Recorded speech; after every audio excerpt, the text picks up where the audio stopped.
Hello YouTube, it's Birdo-Prey5, and welcome. Today we're going to do the first Deep Space Nine live review, live stream that I've been promising for a week or so now.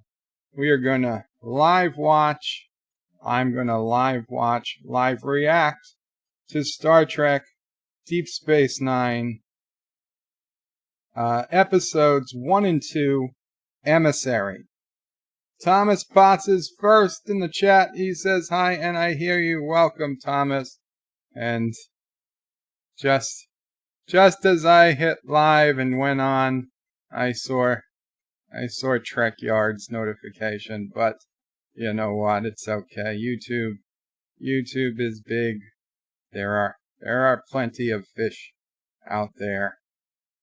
Not that I think of you guys as fish, of course, but I mean, you know, the background, of course, fish. I got fish on the head right now. So that's where we are. What I'll do is I'll wait a few minutes. We'll do some chat or whatever. Maybe about 10 after 5 or so. I'll start watching. Now, Emissary is, and I'm going to watch it off of Netflix. So if anyone wants to follow along, get your Netflix, even if you're watching this later, get your Netflix queued up. You could watch it. It's also on Amazon and CBS All Access. And of course, you might have the DVDs if you want to rewatch with me, because, subspace interference, you're not going to really be able to follow along too closely with what's going on behind me. I will explain what's going on, so you have an idea where we are, and I'll comment and react. And I haven't watched Emissary in a while. I mean, I go through Deep Space Nine pretty regularly, but I usually start at season 3 and just go on through season 7, and occasionally I'll hit Duet or some of the earlier episodes. But yeah, I think it's been a while since I've seen Emissary. So, and Deep Space Nine is by far, no, not by far, it is a close second of my favorite. No, it is first of my favorite. It is my favorite Star Trek. TOS is a close second, but Deep Space Nine and TOS are far ahead of. Actually, Enterprise is third. Okay, but Deep Space Nine, TOS, Enterprise are far. Okay, so Deep Space Nine, TOS, Enterprise, Next Gen, Voyager. Okay, they're all really good tracks. Okay, I mean, they're all at the top, but Deep Space Nine is at the tippy top, and then there's TOS, and then there's Enterprise, and then there's TNG, and then there's Voyager, and then there's everything else that was ever created in the entire universe, including hemorrhoids, and then there's Star Trek Discovery at the bottom. The way bottom. Wee bottom. So, yeah, you really can't go wrong. Let's face it. You can't go wrong with TOS, TNG, DS9, Voyager, or Enterprise. And after Deep Space Nine, which is going to take a long time, we've got 7 seasons, 20-plus episodes each season. And Deep Space Nine is going to take a long time to get through. But after we do, assuming we do, God willing, Enterprise would be the next series that I'd look to do, because Enterprise is significantly underrated. So, Rambling Canuck is here. Welcome, Rambling Canuck. He says, hi, Bird. Thomas Potts is Bird of Prey. I thought maybe for a Game of Thrones video, you should have yourself on the throne. Well, that's not bad. Although, this Sunday, there is a Game of Thrones documentary that I might live review, if it doesn't look terrible. Otherwise, there was actually only one other Game of Thrones video I had planned, and then it would probably be done with talking Game of Thrones. But we'll see. We'll see what happens. And the Game of Thrones video I have planned, little secret, but I would not be in it. It wouldn't have real people in it. Tiki of Doom says, Qapla, Qapla, Tiki of Doom. Tiki of Doom says, I got City Skylines. Turns out 1,500 mods crashes my computer. Well, Tiki of Doom, the one mod you should really have, well, be aware. Because the Campus add-on just came out, I don't know if you got Campus or not. But if you did get Campus, many mods are broken, and they will be until tomorrow or the next day when their coders get around to updating them. And if you've subscribed to them through Steam, they'll update automatically, so that's all nice and good. But, excuse me, the one mod you should definitely have first, it's called the loading screen mod. The loading screen mod, if you don't have it yet, it tells you exactly how much RAM is being used, how much memory is being used. It turns yellow or red when you're coming up on, that you're running out of memory. And if your game is broken or something, once it loads, it'll actually run a report. It actually runs a report every time you start the game, telling you about every asset that custom game is loading. And if there's a problem, a missing asset, I needed that mod. I had it for a long time. I didn't realize just how powerful it was. But that's the mod that let me get my 650,000 plus city working again, because there was one stupid little tree. One tree I had unsubscribed from, a banana tree. And once I resubscribed to the banana tree, boom. City went from completely broken to working perfect. So, yeah, get the loading screen mod, and that'll help you. Sharon Moore says, hi, Bird in chat. Sci-Fi Guy says, Qapla. Sharon Moore says, 961. Say that you should reach it 1K by the weekend. I hope so, Sharon Moore. Multi-Gunman, welcome, Multi-Gunman. Says, hey, Bird, how's it going? It's going good, Multi-Gunman. On the hospital bed front, some good news today. Now, the bed is still alarming, so it'll probably go off once or twice during the stream.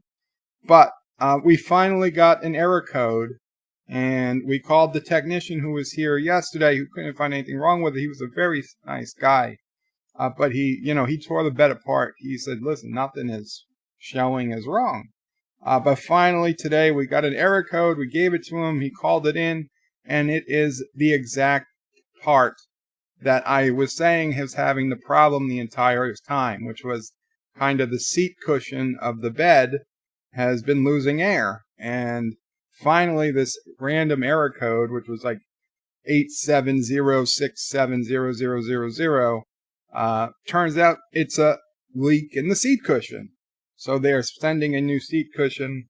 With luck, I will have it Friday, and maybe Friday it will be fixed, and with less luck, next week.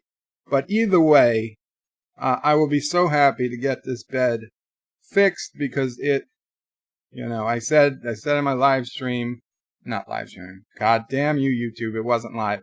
I said in my video yesterday, happy bed, happy life. And I'm ready for happy bed.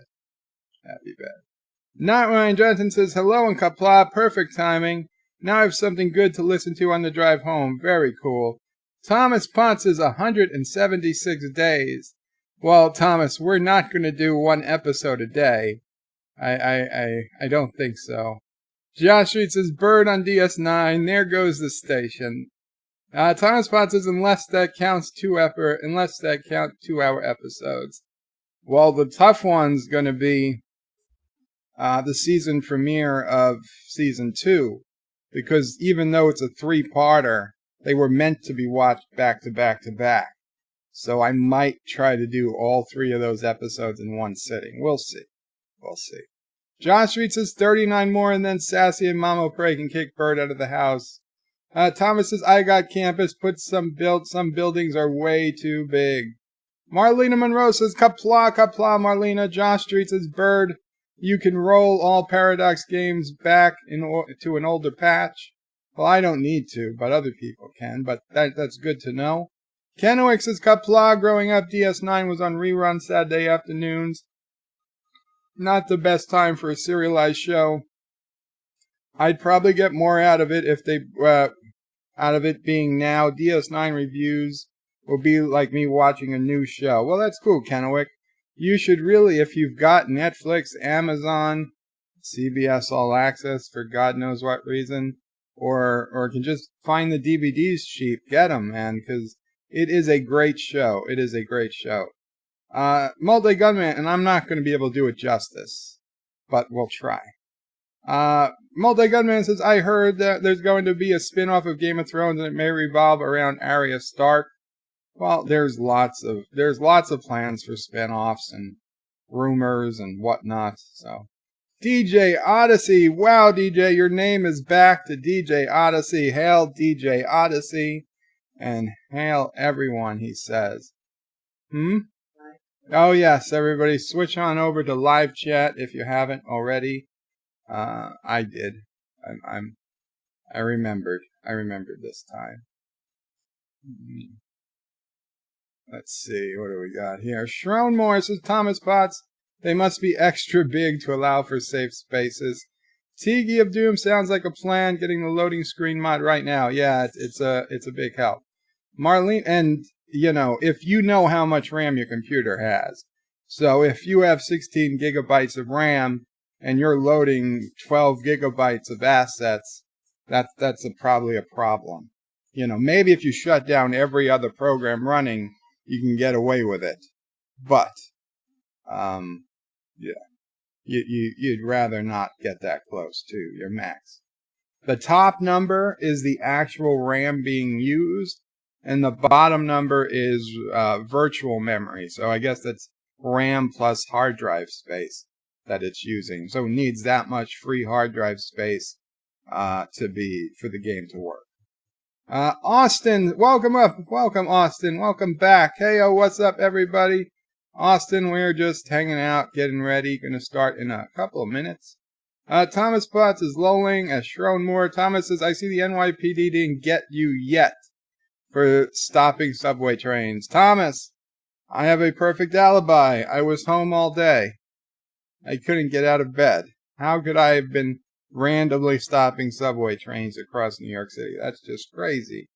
Multi-Gunman says, Marlena, yes, Aria, Columbus, 1492. Kenwick says, good to hear about the bed. My dad had a similar type of bed filled with sand and air, and now much hassle. I know how much hassle it can be. Thomas Potts says, last week I started a DS9 marathon. Well then, Thomas, you'll know what's going on. John DeMarco says, hello everyone. Thomas says, that made him so happy, DJ. What made Sue happy? Oh, that DJ Odyssey was here? DS9 Woo says, John DeMarco. DJ says, I noticed that my demotion gave him joy. Oh, because he's not commander anymore. Well, DJ, if you do check out the Bird of Prey 5 channel on YouTube, you will notice I changed a couple of things up. There is a new featured channel. FYI. Shronmore says, it's near time for me to do my all seasons Babylon 5 binge again. John Araki says, Qapla, John Araki. Thomas is RAM. There's an animal in my computer. There's an animal in all of our computers, Thomas. Shronmore says, DJ Odyssey, no longer commander. Did Turtistan infiltrators remove you from command? Those beasts. And John Araki says, just joined. Did they fix your bed? Did it cost you a fortune? Not yet, and not a big fortune. Basically, John, we think we know what part it is. It's going to come in Friday, if not Friday next week, and hopefully, with luck, by Friday afternoon it will be fixed. Otherwise, next week it'll be fixed. Hopefully, all signs point to that. This one part. And once we get this part replaced, it should be fixed. The cost of them coming to look at the bed, plus them putting in the part. Not an exorbitant fortune for a bed, that could cost $30,000+ new, and I've had $1,000 plus repair bills for before. But we're looking in the ballpark, not out of it, from what I was thinking, which is a good price. If it works, I will be happy. If it works, I'll be happy. DJ Odyssey, thank you very much. You're welcome, DJ. Actor says much better. Yes, DJ.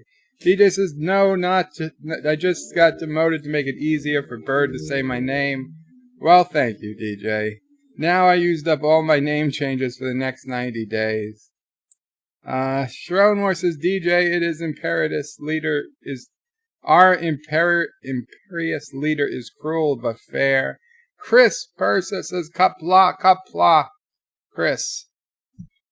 Okay, with that, I think, yes, we will go ahead and get started. Now, remember, while I'm watching, I'm not really going to have time to read comments. I will try to check for any comments highlighted with my name. I can't promise I will see them. Now, there's no commercials, so I might pause it when I need a break and we could talk about something that happened. I'm not going to be pausing it every minute because it'll take forever to get through. It's a 91-minute episode.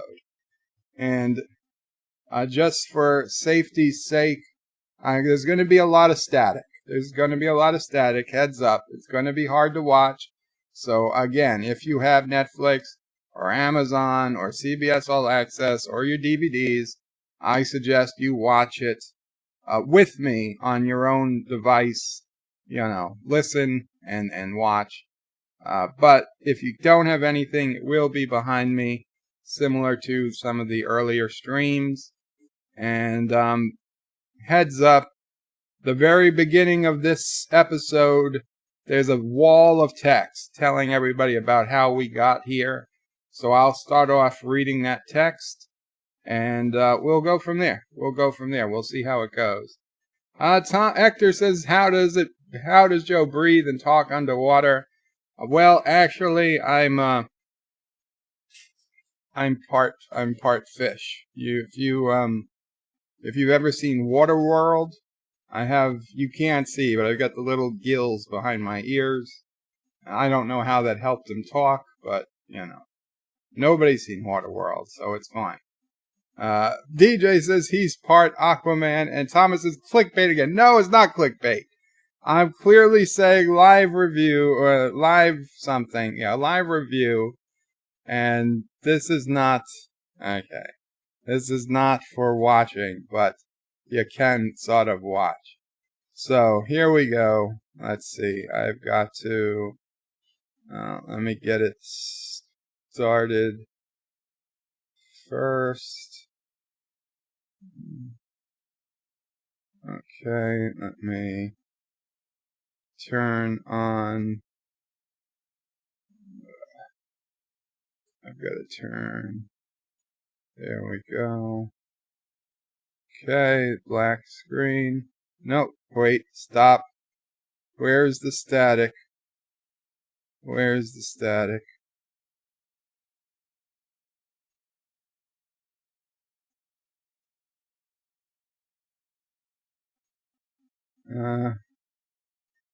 Okay, what happened to the static? That's a problem. Play forever. When finished, rewind. Refresh. There we go. But that's not playing, is it? Okay. Guys, if the static... Thomas, if you're here, if the static stops, go ahead and let me know. Let's see how this works once I get the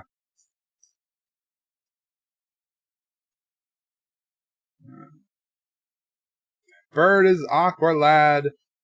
DJ says, if I fall asleep during this review, it's not my fault. I took muscle relaxes and Norco. Lol. Well, DJ, hope that does help.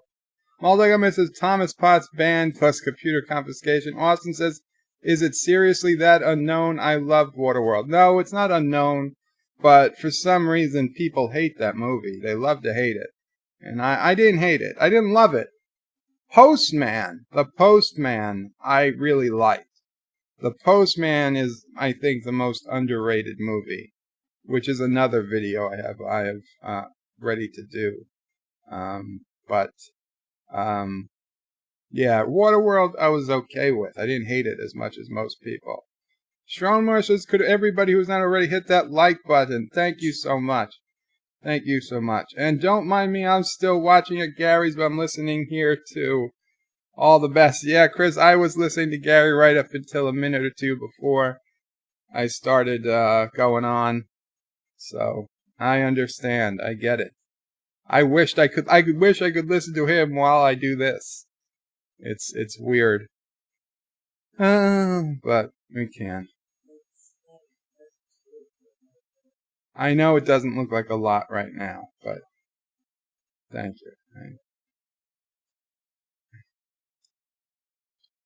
Let's see. Let's see how it looks, and if I need to increase the static, I will. Hold on. We've got to go back. Okay. And you guys can't hear it, right? I might have to increase the static just a bit.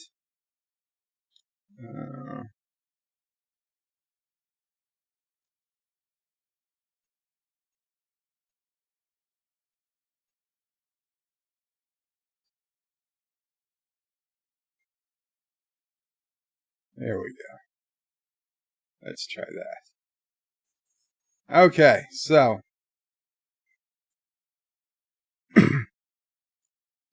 starting out, it says on stardate. Wow, now it's like it's completely gone. On stardate 43997, Captain Jean-Luc Picard of the Federation Starship Enterprise was kidnapped for 6 days by an invading force known as the Borg. Surgically altered, he was forced to lead an assault on Starfleet at Wolf 359. And now we hear Picard saying resistance is futile. And he's on the view screen. Young Sisko is watching Picard. Picard's saying that he'll destroy them. They're calling a red alert on the ship. Okay, let me lower that static. That static is way too much now.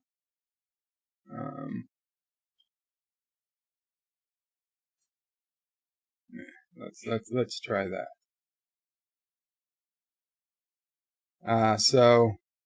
Okay, they're on a Miranda-class vessel. The Borg are shooting. They're decimating the other ships. Sisko is first officer.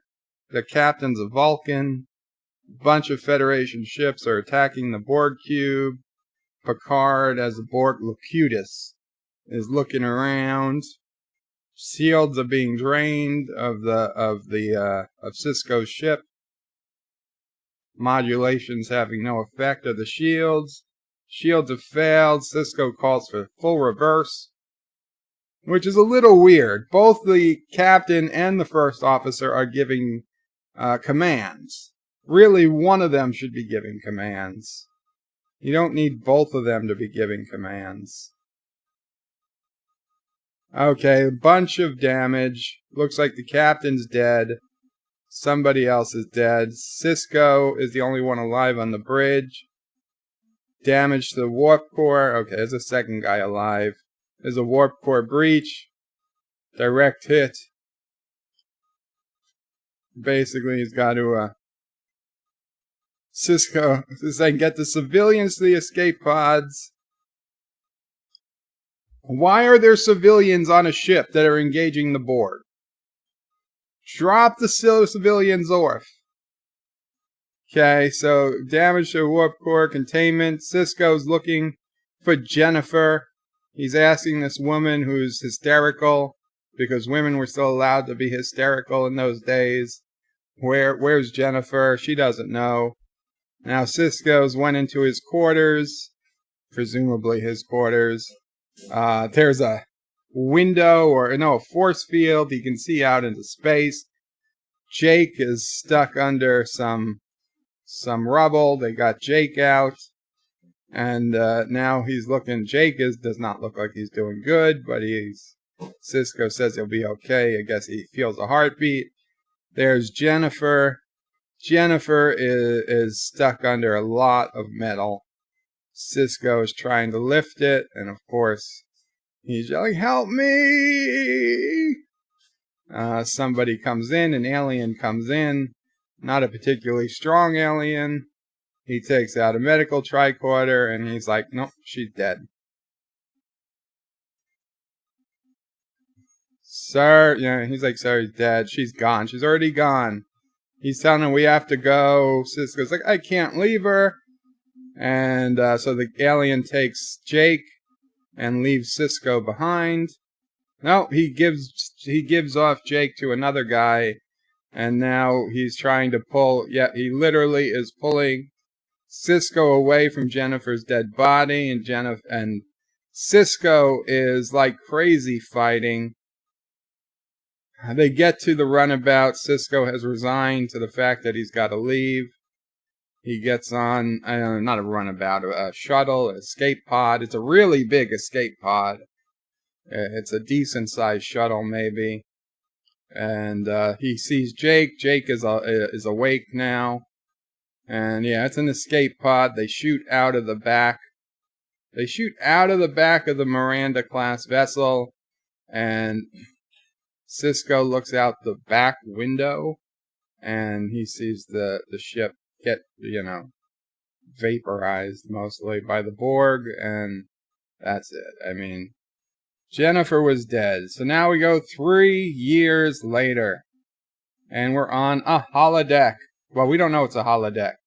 It's a pond. Jake is fishing, and Cisco asks, "How's it going? How they biting?" Jake says, "Just small fish.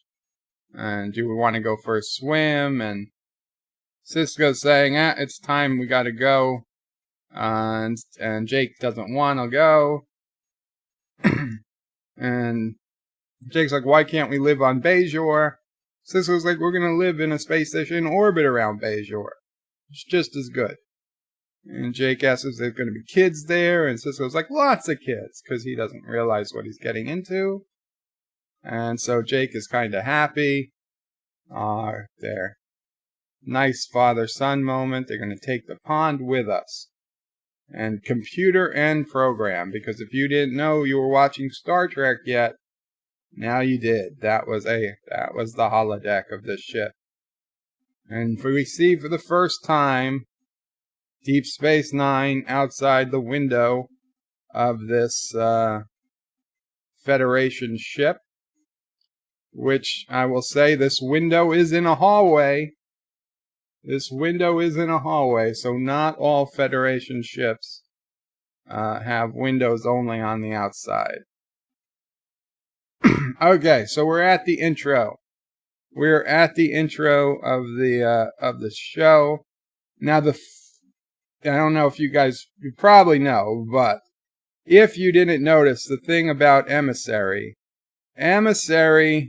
was the one Deep Space Nine episode, and when they're split up into two, the first part of Emissary was the one Deep Space Nine episode that doesn't feature the wormhole in the opening credits.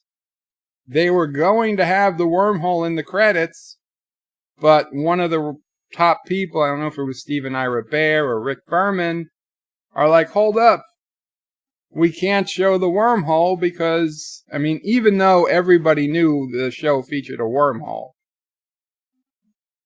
"we can't show the wormhole in the credits because we haven't shown it on screen yet." So they actually went back and edited out the wormhole from the opening credits just for this episode. In all future episodes, the wormhole plays a part in the opening credits. Now, there was some controversy back in the day, I remember. This was the first Star Trek show with an opening theme without a captain saying those immortal words about, to boldly go. Now, it would have been difficult because this is a star base and not a ship. So you really didn't expect them to be going many places, even though they turned out to. I'm going to pause it for a quick second. Bird of Prey, can you do a timestamp from time to time for those who are watching along to keep it in sync? I sure can. Okay, I'm paused it. I got to pause for 2 seconds. I'm at, let's see.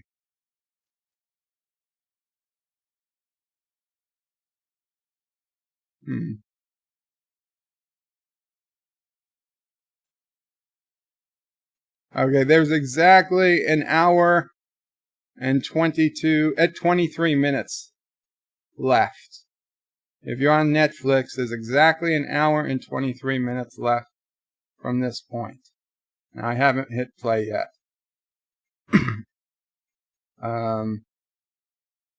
So, yeah, they just got to the station, and we'll go from there. We'll go from there. Okay, 1 hour, 22 minutes, 57 seconds. I'm going to hit play in 5, 4, 3, 2, 1. Okay. So Sisko's given the background that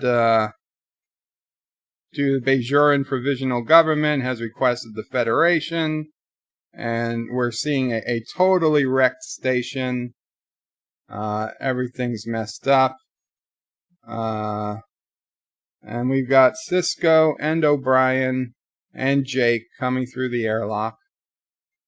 And O'Brien said the Cardassians decided to have some fun before they left. 4 Bajorans were killed trying to defend their shops. Sisko's like, why hasn't anybody cleaned this up? O'Brien's like, everybody's just too busy. He's discussed it with Major Kira. And Sisko's like, okay, whatever. I don't. What about the civilians? And O'Brien's like, most of them lost everything they had. Most are packing up to leave. Oh, and now we get the Bajoran, I don't know if he's a Vedic, he's a priestess. He comes out, he says, welcome, Commander. Please enter, the prophets await you. And Sisko says, another time, perhaps. And the religious guy says, okay, another time. And we don't know yet at this point how big a part he will play, of course, in Bajoran religious life, but we know he does. And now O'Brien is showing quarters. Jake is pissed.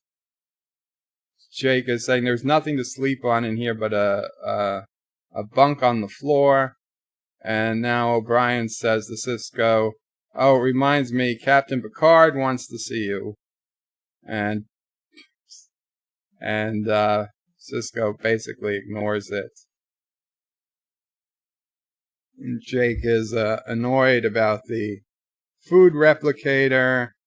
And yeah, O'Brien says they're all offline, but he'll have some food, some emergency rations sent down. So Sisko is telling Jake, we're going to have to rough it for a couple days while we get things, set up. He's trying to force a smile on Jake's face, but Jake's not having it. O'Brien said earlier that he wouldn't let the boy go exploring around. There's still a lot of dangerous stuff, but of course they leave Jake alone in the death trap that is the quarters. So now we've got Cisco at Ops for the first time. Cisco and O'Brien, they're entering Ops. O'Brien's telling him that's the prefix office, and Cisco's like, it's up there, so everybody has to look up to him. And they're saying Major Kira's in there. And Cisco's saying, is it my imagination, or is it unusually warm? And he's like, O'Brien's like, yeah, Cardassians got the controls locked, they like it warm. So Cisco's saying, okay, it's time to meet Kira. O'Brien's asking if he's ever served with a Bajoran, and Cisco says no. And now we hear Kira screaming over a small view screen, at somebody, and she says, well, then don't ask my opinion. And now she doesn't know who Cisco is, so she just says yes. And he says, well, I'm Benjamin Cisco. And she's like, I suppose you want the office. He says, I thought I'd say hello first, then I'll take the office. And now Cisco's asking what's wrong, and she says, you don't want to ask me, I'll tell the truth. Well, he wants to hear it. Now she's going to tell him, yep, the Federation has no business here. And he says, the provisional government disagrees. And Kira says, well, the provisional government and her don't agree on a lot of things. That's probably why they sent her to the station to begin with. She's been fighting for Bajoran independence forever. And as soon as they got the Cardassians out, they call up the Federation and bring them in. And Cisco assures them that the Federation's only here to help. But that's exactly what the Cardassians said, Kira. Cisco says he personally requested a Bajoran for his first officer. It made sense, it still does. And then they get cut off because of some alarm. Kira looks and she brings up Odo on the screen, saying if he's seeing something in section whatever, and he's like, I can't see anything, my scanners have been offline. So Kira says no need for Cisco to come, she's going to go check it out. But of course Cisco follows her. Hello, Alex. So now we've got Nog, and we don't know his name yet. Nog and random alien stealing shit from a deserted store. And Nog is walking with the guy for some reason. And then Odo comes out, and the alien is trying to get away. And now you got Kira and Cisco behind him, and Odo in front of him. And the guy is swinging a mallet. Of all the weapons to have in, the 24th century, he's swinging a medieval mallet. And he lets it go right at Odo's face. And of course it goes right through Odo because he's a shapeshifter. And Odo goes to rough up the guy. And Cisco fires a phaser right next to the guy's face. And Odo's pissed. He's like, who the hell are you? And Kira introduces him as the new Federation officer. Now we get Quark's first appearance. And Quark is like, what's going on here? And he's talking to Cisco, and he's like, this is my brother's boy. Surely you can see there's only a peripheral involvement in all this.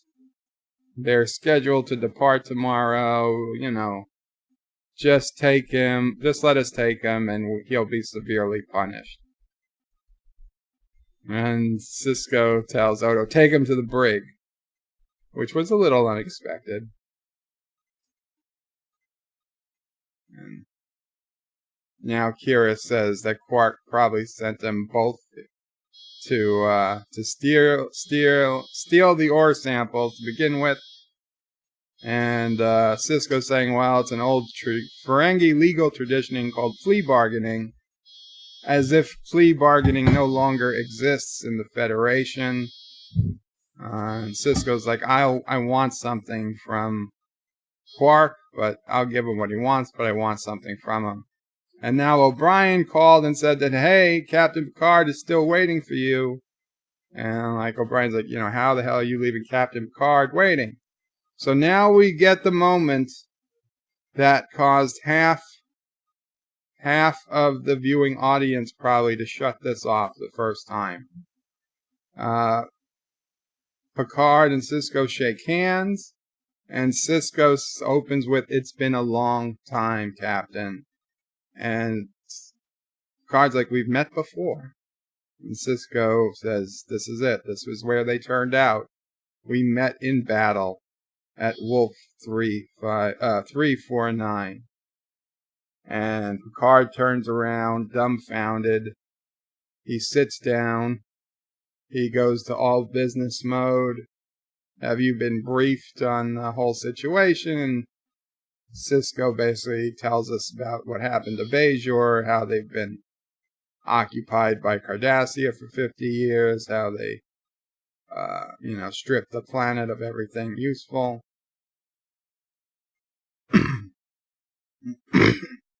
And Picard is saying he's come to know the Bajorans. He's got a personal stake in this, that he wants Bajor to enter the Federation. And because of his, obviously, Picard and Ro, So Sisko's saying, well, obviously they're not ready because there's all these factions fighting each other on Bajor. Sisko looks pissed. He's looking straight ahead. He's not making eye contact with Picard. And Picard said he's made aware by Starfleet of his objections. And he thought that he'd be looking forward to a change after 3 years at Utopia Planitia. And Picard says, "I have a son I'm raising alone. This isn't the ideal place." And Picard is saying, not all Starfleet officers have the luxury of serving in an ideal environment. And Sisko's like, "I understand, and that's why I'm looking at the possibility of resigning and returning to Earth." And Picard's like, "I guess Starfleet should be looking for replacement." Sisko says that's a good idea. And Picard says, "In the meantime, however," and then Sisko stands up and says, "In the meantime, I will do the job I've been ordered to do, sir." And that's all. And he walks out. Well, Picard dismisses him. Picard poured a glass of tea, I guess, for himself. He didn't offer any to Sisko. Just saying. So we're back on the station. Sisko is talking to Quark. He's telling Quark's not going to leave. It's just that simple. Oh, Odo's there too. And Quark is like, "I don't understand. Why do you want me to stay?" Odo is saying the man is a gambler and a thief. And Quark says, "I'm not a thief." Odo says, "You are a thief." And Quark says, "You couldn't prove it for 4 years. And basically, Sisko is laying out his plan that he needs people like him to stay, because this promenade has to come back, We need people to say, "I'm going to stay, I'm going to rebuild." A community leader. And he's going to make Quark the community leader. And Quark laughs. "A community leader? Me?" Of course, then Odo says, "You have all the character references of a politician." And Quark is like, "Well, how can I operate my establishment under Starfleet, rules?" And Sisko says, "Well, it's a Bajoran station. We just administer it, As long as you run fair, legal games, fair games, not legal, fair games, you won't have a problem from us." And Quark is like, "Well, the provisional government is too provisional for me. And when governments fall, people like him are shot." And Sisko's like, "There is that risk. But then he is a gambler." And Odo reminds, "and a thief." And Cisco's now trying to play on Quark's sympathy about Nog, that poor boy is going to spend his best years of his life in a cell, and Cisco saying he's the father himself. I know what his father must be going through. He doesn't, because Ferengi don't feel the same way. But he's like, think about it. Basically giving him no choice. And now Odo leans forward and says, at first, I didn't think I was going to like him. And Quark is clearly looking around, astonished. He's not sure what to do. So now we got Cisco walking down the promenade. We got Kira with her top of her uniform off and a white undershirt. And she's doing manual labor, throwing out garbage into a bin. Just random rubble that's all left around. She's like, I suppose Starfleet officers aren't used to getting their hands dirty. And Cisco picks up one big piece of rubble, throws it in a bin, and then shows her his hands, like that matters. And Kira's like, in the refugee camps, it didn't matter who you were. We all did what needed to be done.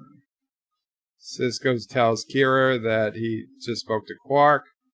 Quark is laying odds that the government's going to fall. Kira says, well, those are pretty good odds. And so Cisco asks, well, what happens when the government falls? And Kira says, civil war. Do you think it's inevitable? And Kira says, the only one who can prevent it is Opaka. And who's that? And she's the Kai, our spiritual leader. Our religion is the only thing that holds Bajor together. If she would call for unity, they'd listen. Well, why isn't she calling for unity? Why? She lives in seclusion. She rarely sees anybody. Nobody can tell her, hey, your planet's about to go to civil war. Maybe you should get out of your hole in the ground. Anyway, the Bajoran cleric that came to him before and said, maybe another time, finds him in this hole with Kira and comes to him and says, Commander, it is time. So Cisco actually follows him, and then we cut down to Bajor. So we don't see what happened. I assumed he was having some type of orb experience later on when I knew what orbs were, but who knows. So we're now on Bajor. It feels like we missed something. I guess Jake is still just alone in his quarters in this death trap of a station. Jake's a good kid. Jake was only like a year younger than me when this show started. So Jake was like who I related to. And here comes Kai Opaka, by far the best Kai they ever had that we saw. So Kai Opaka comes and she touches his ear. Have you ever explored your paw, Commander? And he's like, what's paw? He tries to take her hand away, but she's like too forceful. He's explaining the paw is his life force. The paw is replenished by the prophets, and Cisco's kind of ticking. Cisco saying, if we could discuss, and she's just saying, breathe, breathe, and she's like, ah. Opaka's like, wow, ironic. She's smiling. One who does not wish to be among us is to be the emissary. Please come with me. So this is it. This is where they knew. And now there's this beautiful shot of a fountain, and she uses a remote control, and the fountain disappears. The fountain was just a hologram, and it's actually covering a spiral staircase underground. Now, we're supposed to believe that the Cardassians never found this cave. The Cardassians were looking all over for this. They never were able to get through this hologram.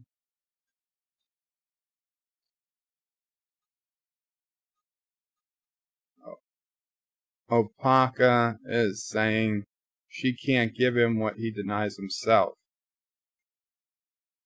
And Cisco's like, what the hell are you talking about? Not in those words. So Qapla opens up the first orb. And he shows it to Cisco. Cisco's like, what is it? The tear of the prophet. Should really say a tear of the prophet, but the tear of the prophet. So Cisco's looking at the orb, and he magically changes to a beach. He's in his beach clothes. He's holding lemonades, and his feet get hot because hot, because he's on hot sand.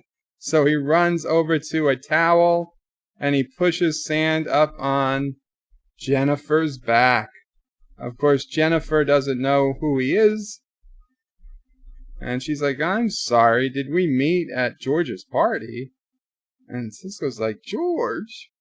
Because he doesn't realize that he's time traveled or, something. And Cisco's like, wait a minute, this is maybe the worst cringe-worthy conversation that ever happened in Deep Space Nine. The next couple of minutes. As Cisco recalls what was happening, and I was carrying 3 lemonades, and I stepped on a towel, and he goes, ow! Like a wow. Do you realize how incredible this is? And no, she doesn't, because she doesn't know who the hell you are. And he realizes that. He's like, Jennifer's looking at him all weird. Here, have a lemonade. She's like, I don't usually I don't accept drinks from strange men on the beach. Now, I don't know how or when she got her bathing suit retied in the back, but she has.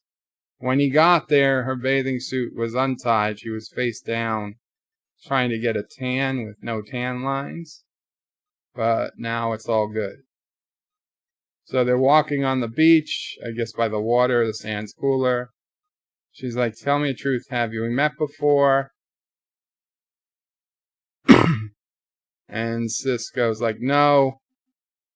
And she's like, then how do you know my name? And he's like, oh, well, George told me at the party. He's like, I'm Ben Cisco. I just graduated from Starfleet Academy. She's like, oh, an academy, a junior officer. And my mother warned me about guys like you. Yeah. And he says, your mother's gonna love me. And she's laughing. You're awfully sure of yourself. And he says, it's not every day you meet the girl you're gonna marry. And Jennifer looks at him. Do you use this routine a lot with women? And Cisco's like, no, never before, and never again. And there's some seriousness in his face, but she laughs it off. He's like, how about letting me cook dinner for you tonight? My father was a gourmet chef. He doesn't say he's a good chef. She's like, I don't know. He says, you're supposed to say yes. And she says, I'll probably be sorry. And now the orb appears, and he's yelling, Jennifer. And now he's all upset. He realized it's not real. And Qapla is closing the orb. And he's talking about 9 orbs like this one have appeared in the skies over the past 10,000 years. Cardassians took the others. And we have to find the Celestial Temple before they do. The prophets said that, that they have to, if the Cardassians discover the Celestial Temple, they could destroy it. And Cisco's like, what makes you think I can find the Celestial Temple? And Qapla gives him the orb. He can't accept it. He's like, I can't accept it. She's like, you have to. I can't unite my people until I know the prophets have been warned. You will find it, not for me, not for the Bejor, not for the Federation, but for your own Pa. It's the the mission you've always been destined to take. Again, why can't you unite your people without getting the blessing of the prophets? It seems like the prophets probably would want you united anyway, right? If they're any use at all, they probably would want peace on Bejor. So he gets back to the station. He sees Jake laying on the floor, and he's looking at Jake all weirdy-eyed, and Jake's like, "What?" And he's like, "I was just thinking how much you look like your mother." And now Kira beeps in. "Sorry to disturb you, but there's something on the promenade you might want to see." So I'm assuming to take it that this is nighttime on the station, since Jake is fallen asleep.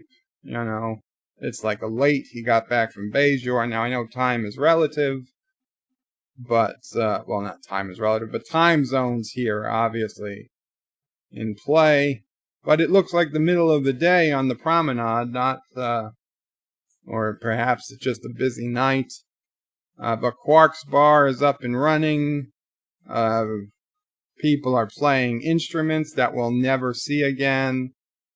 People are playing Dabo. There's a bunch of different Ferengi. There's dancers. Everybody's having fun. Bunch of different aliens that, again, we'll probably never see again.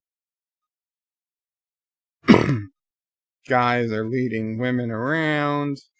It's a good, fun place. And Morn, we get the first view of Morn. And Quark is saying, "What will you have?" And Sisko's asked, "How's the local synth ale?" Quark says, "You won't like it. The Bajorans make a dreadful ale."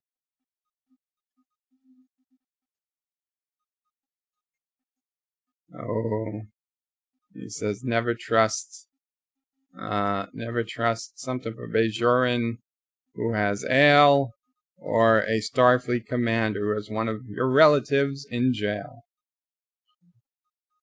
And the Enterprise is still connected. We see the Enterprise, and we see an Oberth-class vessel explode. No, we see an Oberth-class vessel pull up to the station, and it's got Dr. Bashir and Dax, Jadzia Dax on it. So Bashir is trying to ask Jadzia out, even though Sisko and Kira are staring right over their shoulders. And I gotta say, they're wearing good uniforms. I prefer their uniforms to the Deep Space Nine ones. Now, she said Bashir's 27 and she's 28, but he's 328. He's a Trill. We're learning about Trills.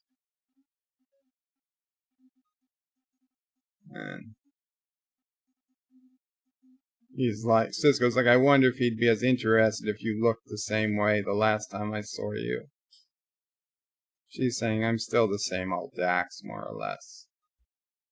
Kira's walking through rubble, and this is the scene where Bashir is looking at the medical bay, and he's smiling, and he's like, this'll be perfect. Real frontier medicine. He's like, Major, I had the choice of any job in the fleet. I didn't want some cushy job. I wanted this.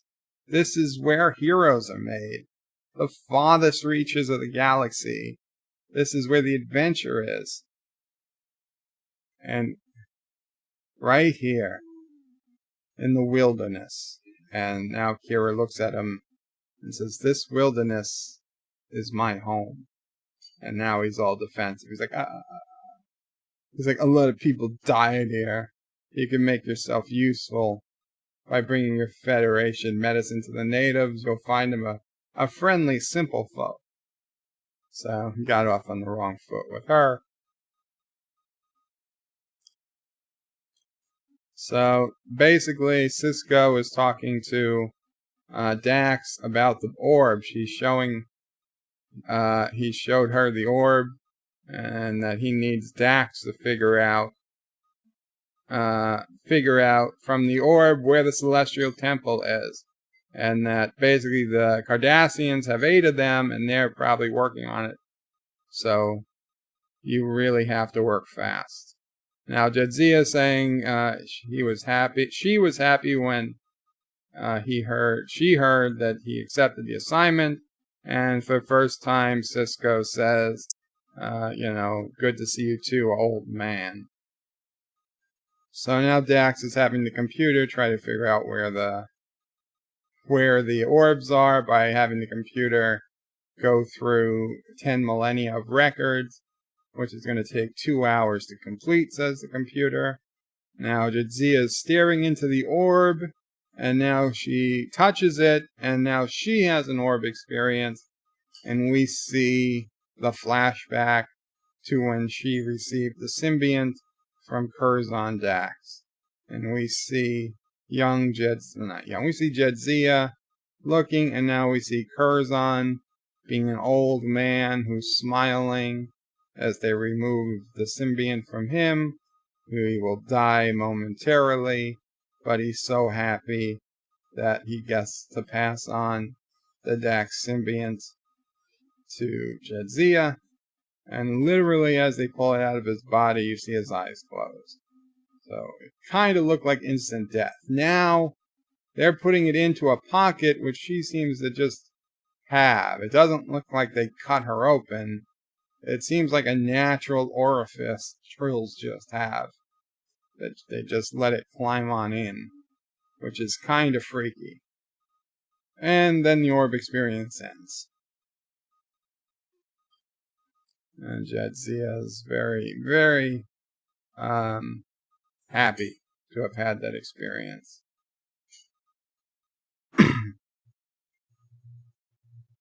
It's definitely time to rewatch Galactus X. If you haven't, it is amazing. First time I watched this as like an actual adult, which was a decade plus ago, it just cemented it as the best Star Trek I've ever seen.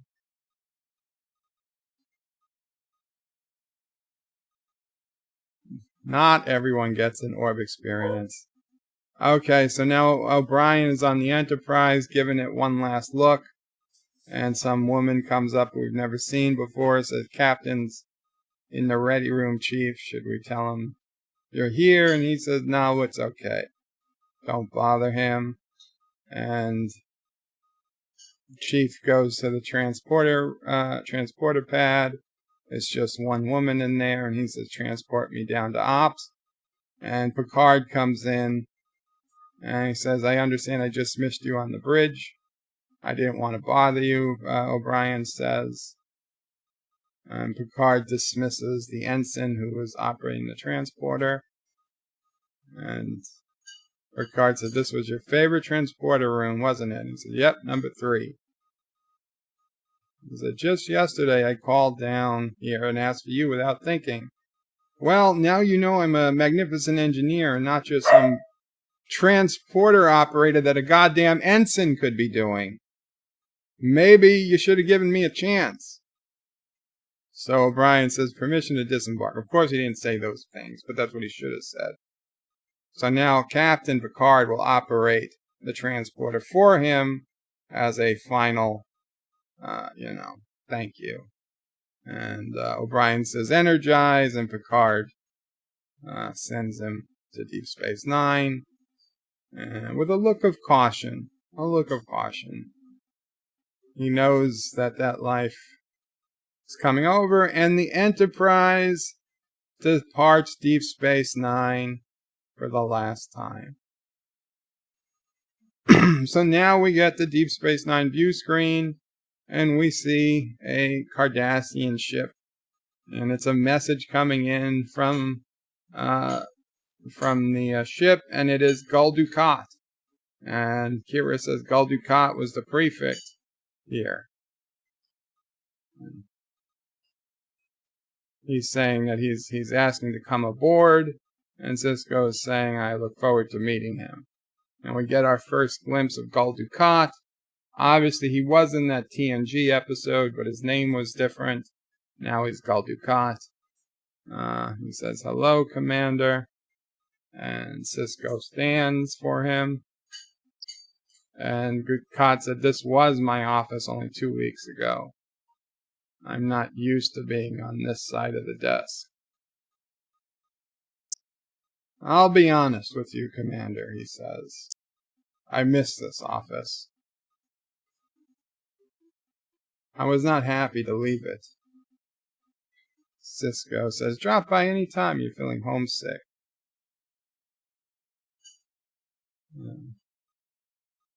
So he's saying, allow me to assure you we only want to be helpful.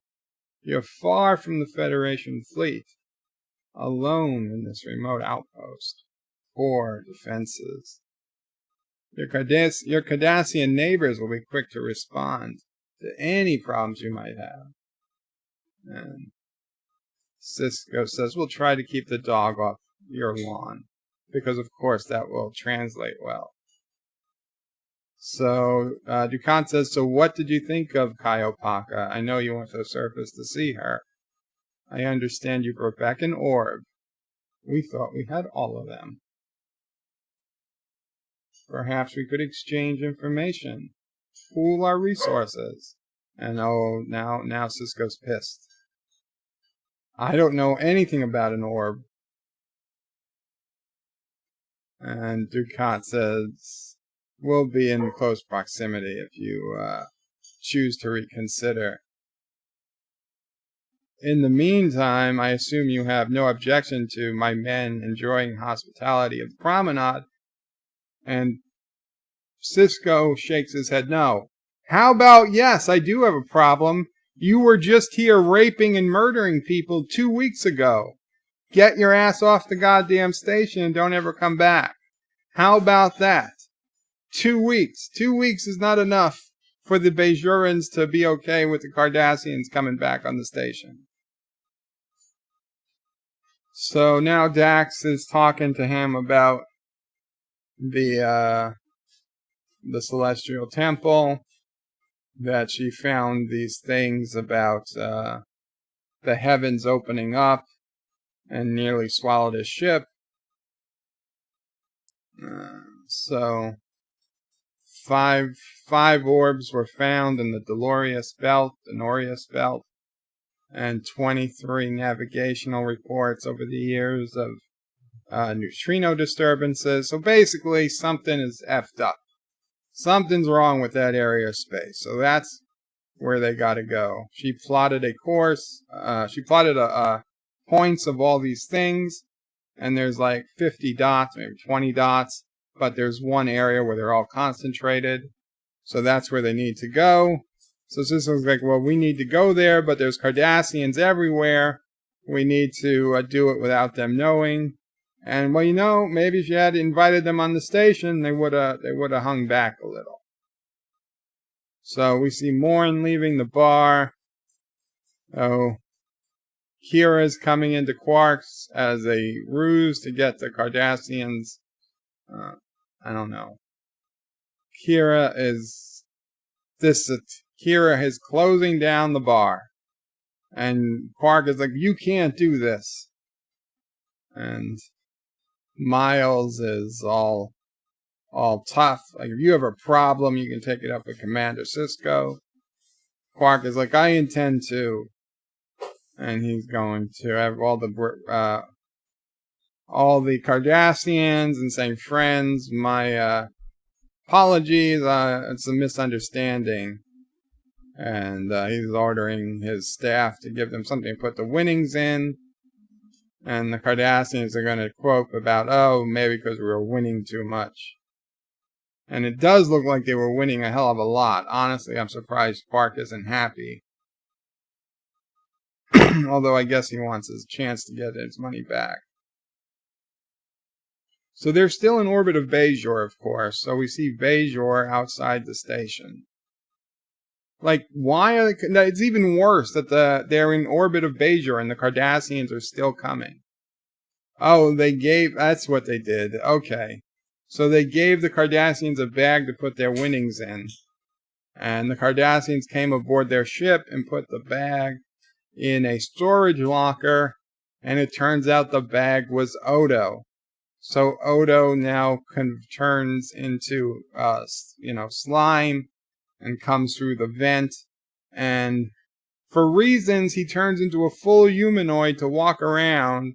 So if any Cardassian was around, they would see him, instead of turning into a fly or a gnat or anything tiny that he could just fly around the ship and get to where he needed to go much quicker and without anybody noticing him. But Odo's going to sabotage the ship so that they have a chance to take out a runabout, which again I believe we see for the first time, at least on Deep Space Nine. They're going to take the runabout out to go check, and it's the Rio Grande, of course. Rio Grande to Ops. They're going to depart. We see the bay opening and this ship coming up. And I'm like, oh, they actually have ships on this station. Well, that's pretty cool. Now, it doesn't look much bigger than a shuttle, but it's something. It's clearly got warp engines and clearly bigger than a shuttle. And Kira is confirming the Cardassians' computers are crashing. Their sensors are down. Odo did it. And Kira says that they're in business, so they launch, and the Cardassians can't follow them. I wonder how Odo got back. Oh, Odo reached the transport site, so O'Brien is transporting him back. And O'Brien's like, I've never done this with a Cardassian transporter before. Maybe have somebody do it. Miles is getting pissed. Why isn't this working? And he kicks the transporter with all of his might, and it worked. The transport engaged. And Odo thanks him for transporting him back.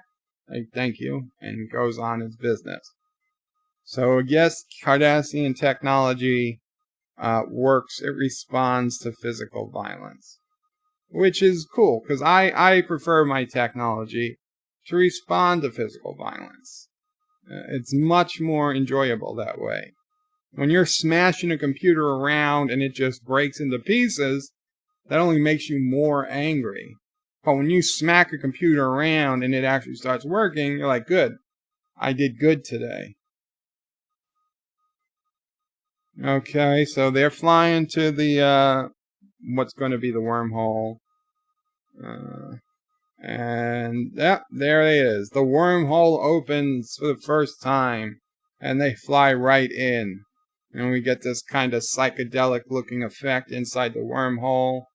They've lost all contact with the space station, even though in future episodes you can still contact through the wormhole, but that's fine. I know they add a listening thing in the Gamma Quadrant, but yeah, that's true. Okay, they explain it. They do explain it. So that's fine. They lost contact. Navigational readings are going crazy. And Jadzia is going to recalibrate. And now the wormhole opens on the other side. And boom, closes. Where are we? Get a fix. Like there's a star just under 5 light years away. No M-class planets. Ask the computer to identify nearest star system. She gives a name, Neardron.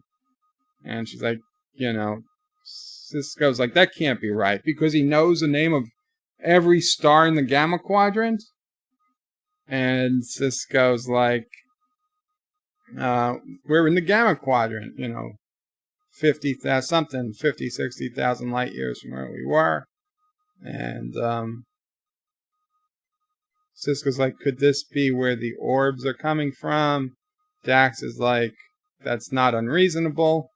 And Cisco's like, this means this wormhole's been here for 10,000 years. Dax, we've just discovered the first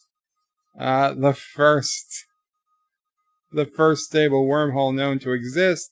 So they turn around. She says they'll have a smoother ride this time.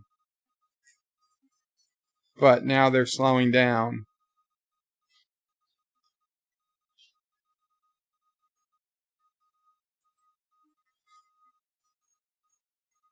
Forward velocity down to 80 kph. It's like me in Kerbal.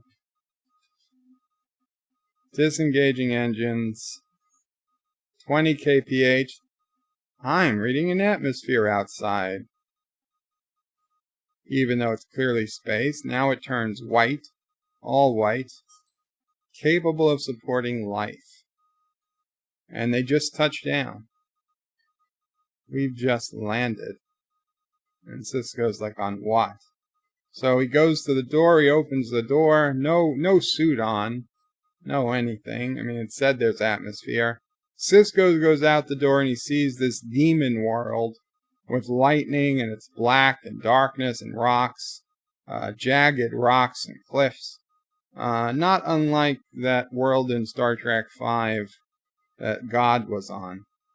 And now Dax comes out the door and she sees a beautiful, grassy, lots of trees, lots of flowers, paradise looking, open fields and stuff.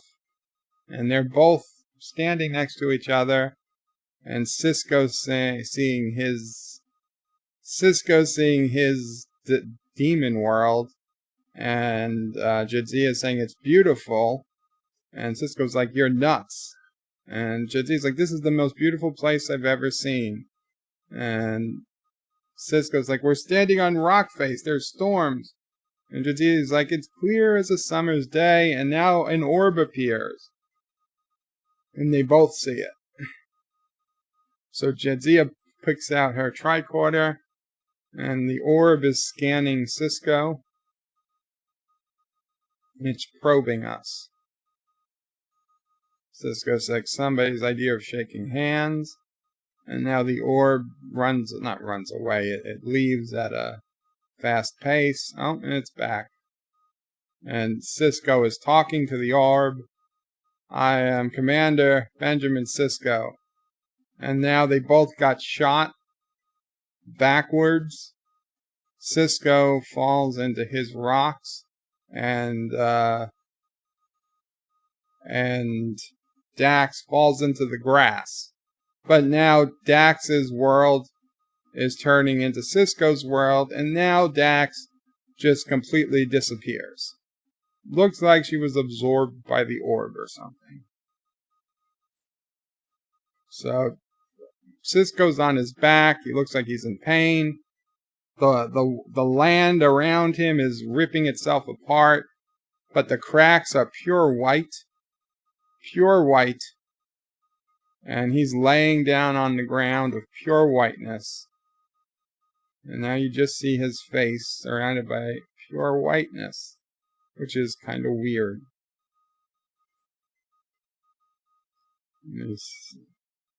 Now we see the wormhole open again, and an orb comes out of the wormhole.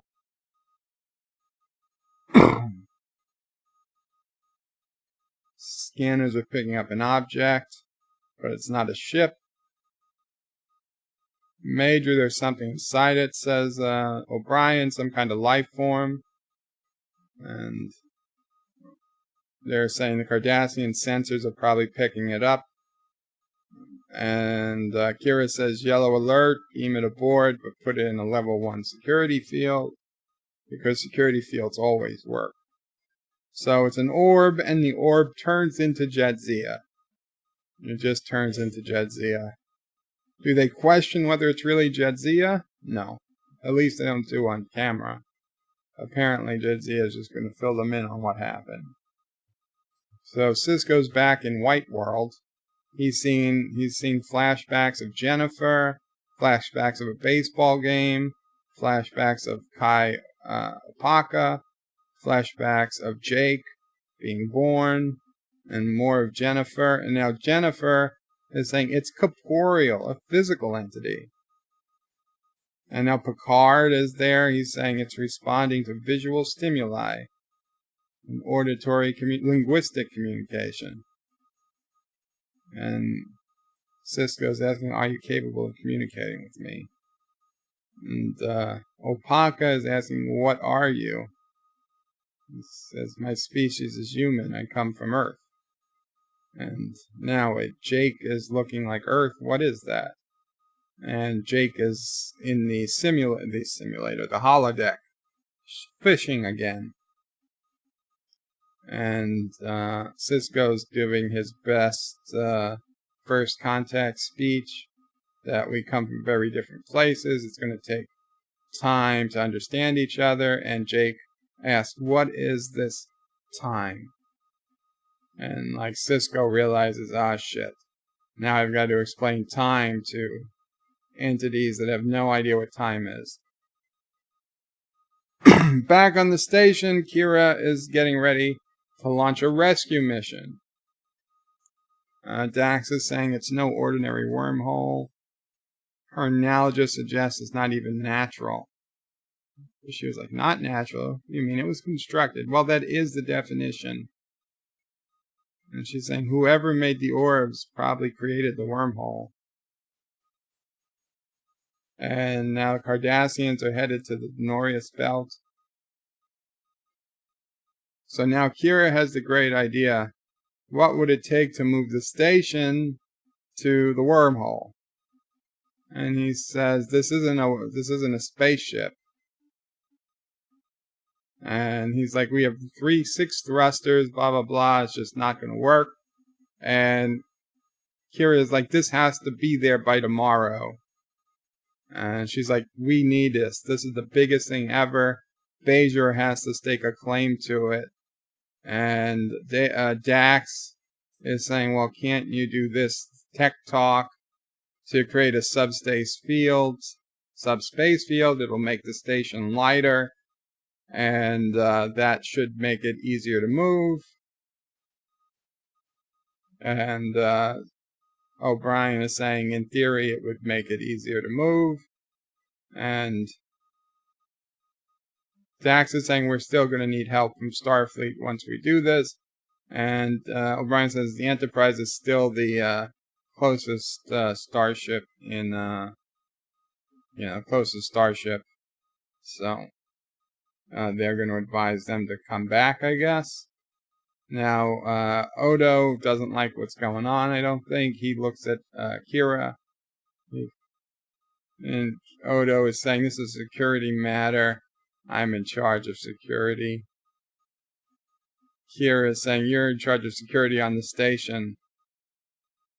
Now Odo is telling us that he was found in the Denorius Belt. He doesn't know where he came from. There's no idea if there's any others like me. And we know now he is trying to find his home, his people, and of course that will be a continuing plot throughout all of Deep Space Nine until until we meet the founders. So he basically invites himself on this rescue mission. How are you going to rescue mission from a seemingly omnipotent race? So now we're back. It was a commercial break.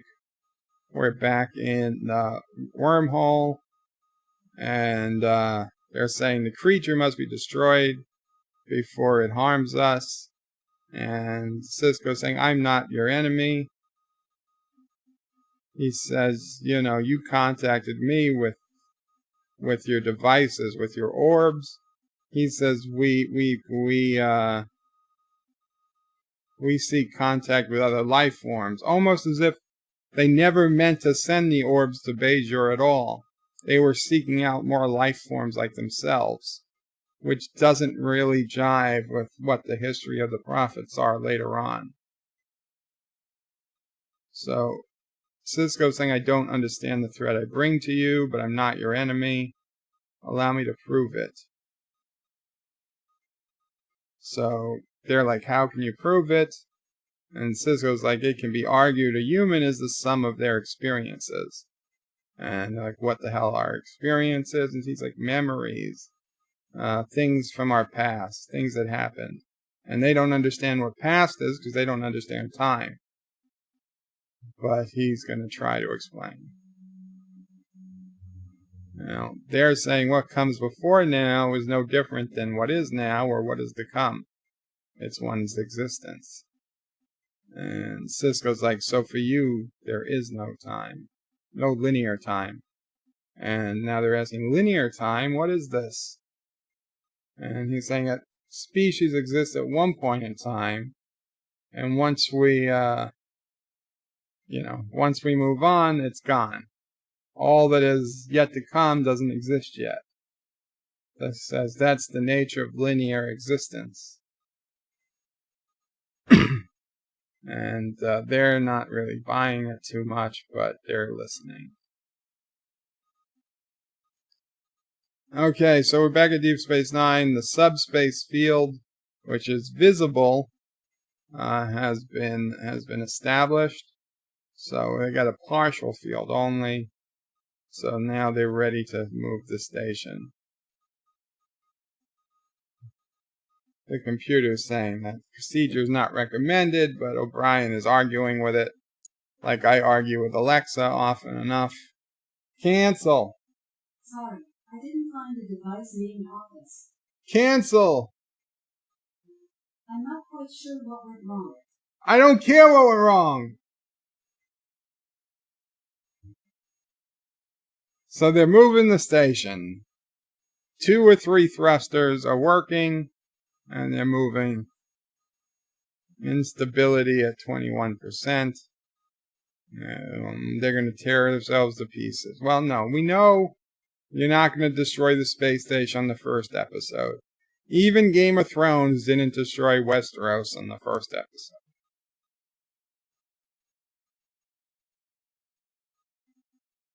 Level 1 safety protocols have canceled requests.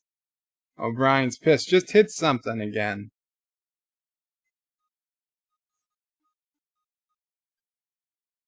Okay, O'Brien's going to make some manual changes. Now, he says. They're going to redirect the flow. And the bubble becomes nice and stable. And everything is good. Within flight tolerances. So, O'Brien's happy. Computer, you and I need to have a little talk. Okay, so we're at the runabout that's headed into the wormhole.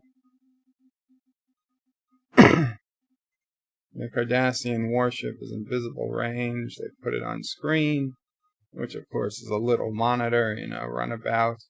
They're headed right to it.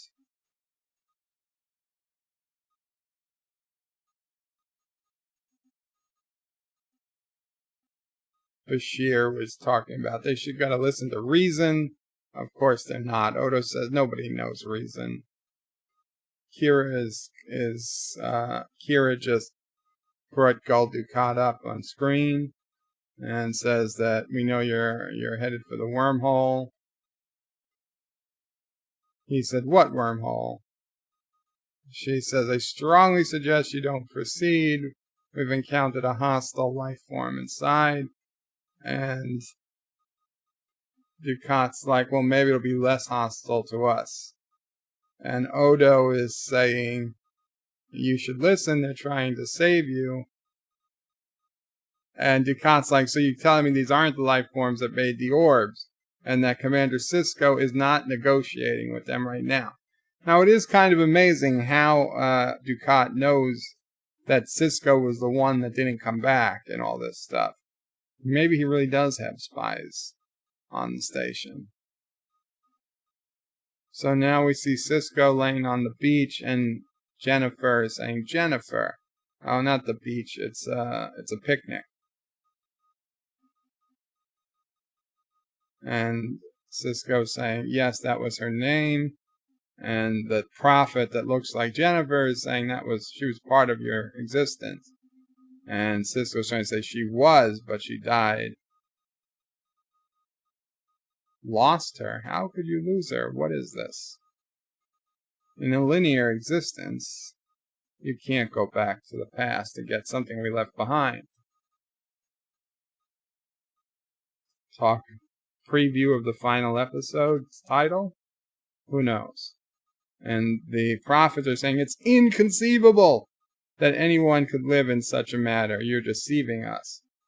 And Cisco is saying it's the truth. He's saying this was 15 years ago, far in the past for me. A day that was very difficult.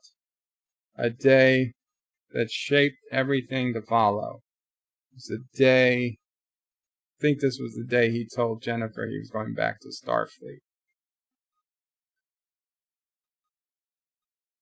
Each day affects the next, the essence of a linear existence. And now they look over and there are kids running, and now they see Jennifer and young Cisco on the picnic. And even though they're 10 feet away from each other, they're looking around. They're looking right at him.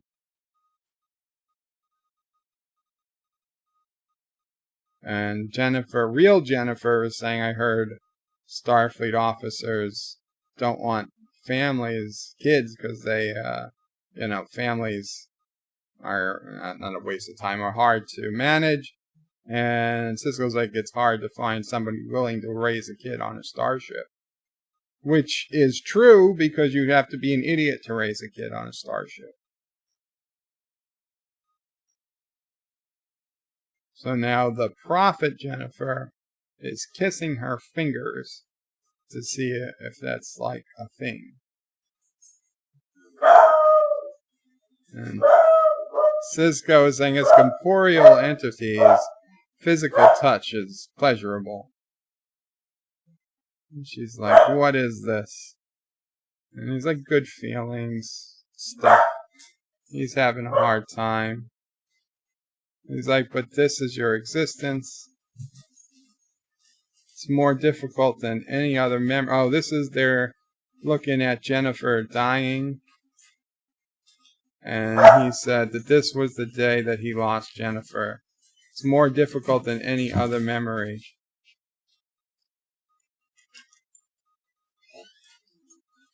Sassy girl, what's the matter, baby? And now we see Jennifer walking out of the fire. Of course, it's Prophet Jennifer. And Prophet Jennifer says, but you exist here. You exist here. Cisco's saying, I don't understand. And the Prophet is insisting that he exists here. Basically, they're saying that he remembers it, so he exists. Now, it's all turning white again. The Cardassians have entered the wormhole. And the Cardassians have been tossed out of the wormhole? I don't know. Yeah, Cardassians are out of the wormhole. And now the wormhole is gone. The wormhole seems to have imploded on itself.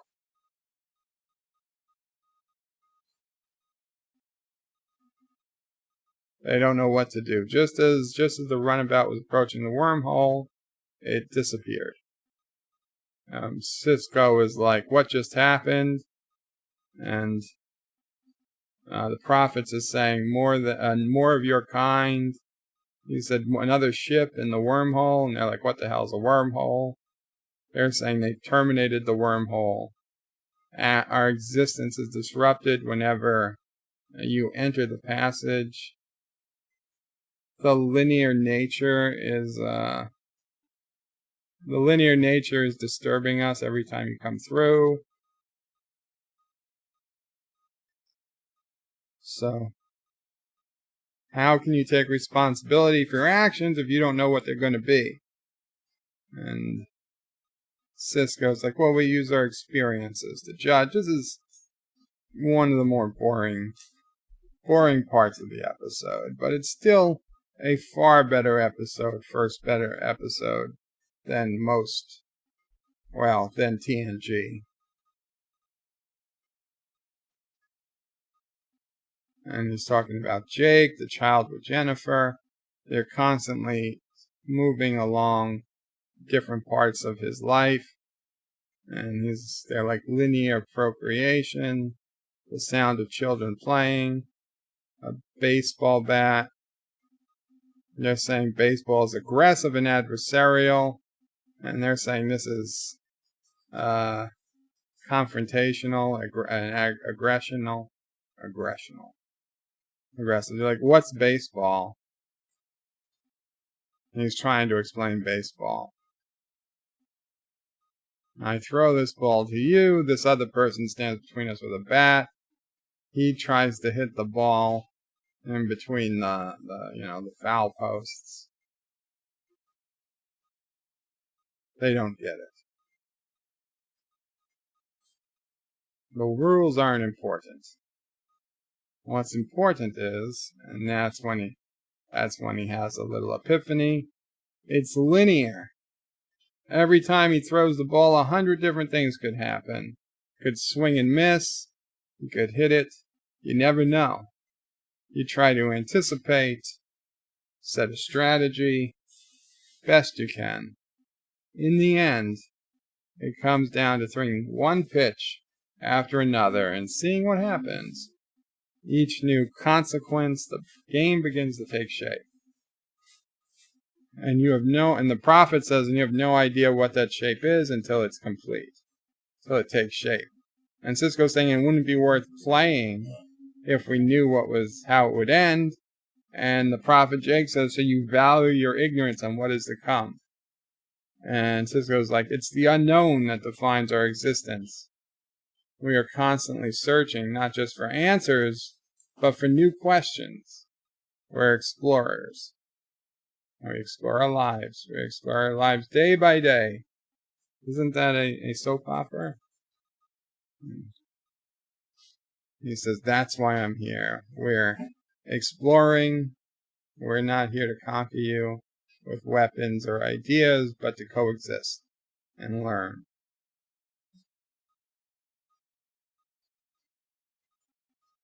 So now they've brought him back to the death of Jennifer. They're saying, if all this is true, why do you exist here? And now Cisco's visibly agitated to be there at Jennifer's death. And they're back at Deep Space Nine. And okay, so they brought the space station to the former coordinates of the wormhole, and they've seen no remnants of the wormhole. And now 3 Cardassian ships have crossed the border. And Kira's asking Miles to set up a Thoron field. She doesn't want them to be able to scan the defenses. And now some other Gull come in, and they're looking for the warship. Okay, so the warship, the Gul Dukat ship, never came back. She's saying, they asked, where's our warship? And she's saying, with any luck on the other side of the wormhole. And this guy's not believing it. He doesn't pick up any wormhole. He's like, you expect me to believe this? That someone created a wormhole and now it's conveniently gone? And Kira's like, that's exactly what I expected to believe. He hung up on her. They're flooding subspace. It's going to cut off communications with Starfleet. Like it really matters at this point. So Kira says, shields up, and O'Brien's like, what shields? They're being hailed again. She's like, open channel. He's saying, we do not accept your explanation. Somehow you've destroyed our warship. They demand the unconditional surrender of the space station, or they will open fire. Kira says they need at least a day to make the necessary preparations. He gives her 1 hour. 1 Earth hour, because of course that's the right amount of time to give anybody. It doesn't say Earth hour, but 1 hour. We know what it means. So we got 3 Cardassian ships around the station.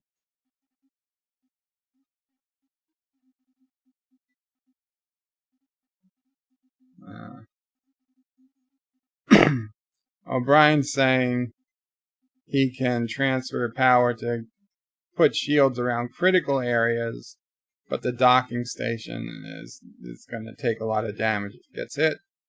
So it put Odo to evacuate people to safer places. And the Enterprise is at least a few hours away. And Bashir's like, I can't believe that the Cardassians would attack a Federation station. And now O'Brien's like, have you ever studied military history, Doctor? Cardassians will do anything. And yeah, Kira's like, I assume O'Brien agrees surrender's not an option.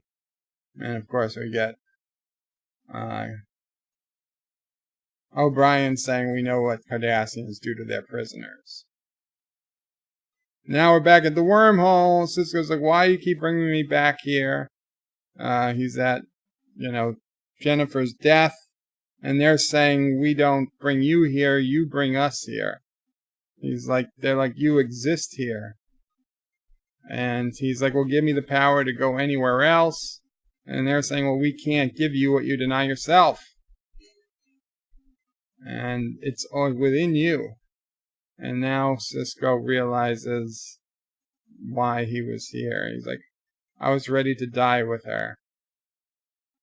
They don't know what die is, but then Prophet Jennifer says the termination of their linear existence, and she touches his face.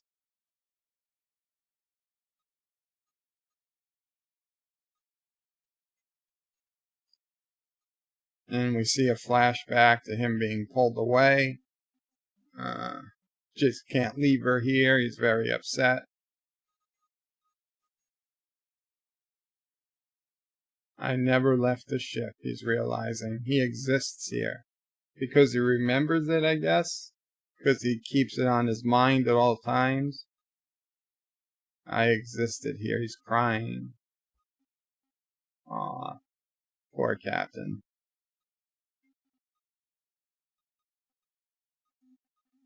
He goes back to look at Jennifer's body. He's saying, I don't know if you can understand. I see her like this every time I close my eyes. Oh, poor Captain. In the darkness, in the blink of an eye, he sees her like this. And they're saying, well, none of your past experiences prepared you for this consequence. And Sisko says that he's never figured out how to live without her. And they're saying, but you choose to exist here. And he's saying, yes. And they're saying, it's not linear. And he agrees, it's not linear at all. It's not linear at all. Well, you just explained what linear existence was, and now you kind of gave up on it.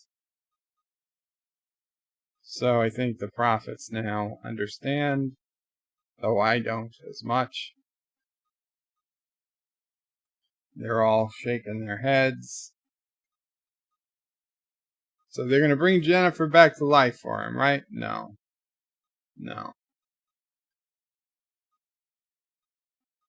Okay, we're back to whiteness. Back to Deep Space Nine. The lead Cardassian ship, Gold Chisaya, wants an answer. And she asks O'Brien if she's ready. And that's it. He's like, when they penetrate our Thoron field, it should raise a few eyebrows. And Kira's like, okay, fire 6 photon torpedoes across their bow. And O'Brien's like, well, we only have 6. And she's like, well, we're not going to win this battle with photon torpedoes, Chief. So I got the attention. They're hailing. He's like, is this your answer? And Kira is bluffing, of course. Says, you don't think Starfleet took command without ability to defend it. And he's laughing. He's like, your space station couldn't defend yourself from one Cardassian warship. And he said, you're probably right. She says, you're probably right. And if you were dealing with a Starfleet officer, they'd probably admit, we have a hopeless cause here. But I'm just a Bajoran, she says, who's been fighting a hopeless cause against Cardassians her entire life. So make my day. No, not that words. If you want a war, I'll give you one. And he's like, taken back. And Brian says, Major, remind me never to get a game of Ryan Wild Draw with you. Just say poker, Miles. Just say poker.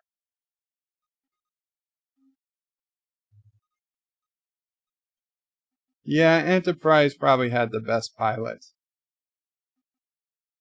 Now they've finally penetrated the Thoron field, and they've estimated 5,000 photon torpedoes, integrated phaser banks. And like, when did they receive these armaments? How could they have installed them so fast? He throws it down. He's like, somehow this is an illusion. Uranium shadows. But they're saying, what if it's not an illusion? Why risk the confrontation? The Fourth Order can be here in a day. And the Gull's saying, but so can Starfleet. And we know in later episodes they actually have those 5,000 torpedoes and integrated phaser banks. So the Cardassians are asking for reinforcements, and Cardassians are deploying for an attack formation. And Kira orders battle stations, even though they have nothing to battle. So basically that whole Thoron trick didn't work.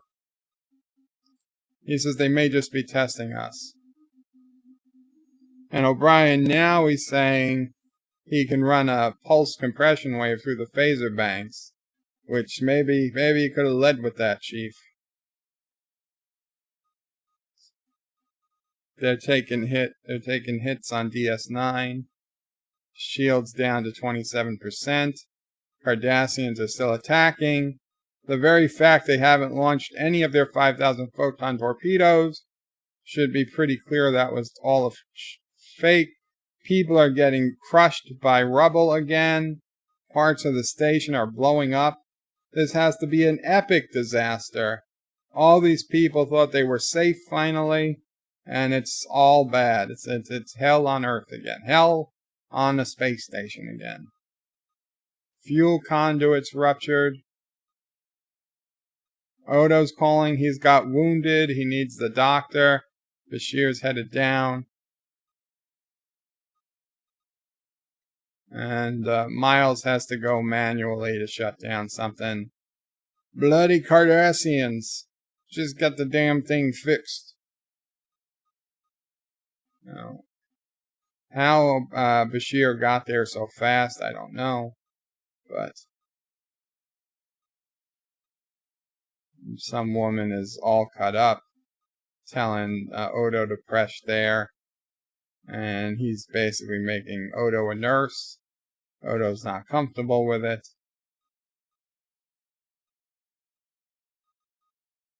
And power's coming back on. O'Brien says that should do it for a while. And now shields are at 18% falling. He could have done one more phaser pulse, but Major says no. It's worthless. Useless. She's about to say surrender. Signal the lead Cardassian ship. And now Dax cuts her off. A huge neutrino disturbance. It's the wormhole. So Kira is now looking on screen. We see the wormhole open on screen. Hail the lead ship. What did I tell you? You saw it, there's your wormhole. And now they're looking at the wormhole like crazy. Meanwhile, they should still be destroying the station because they still want to claim that wormhole. And now the Rio Grande is coming out, towing the Cardassian ship.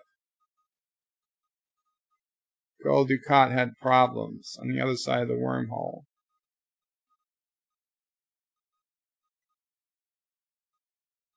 Gul Dukat's signaling the other ships to disarm. And he wants to come in for a landing. O'Brien clears him for Pad C. So Sisko comes on in. He's looking at all the damage. I don't know if they're dead, but the injured on the floor.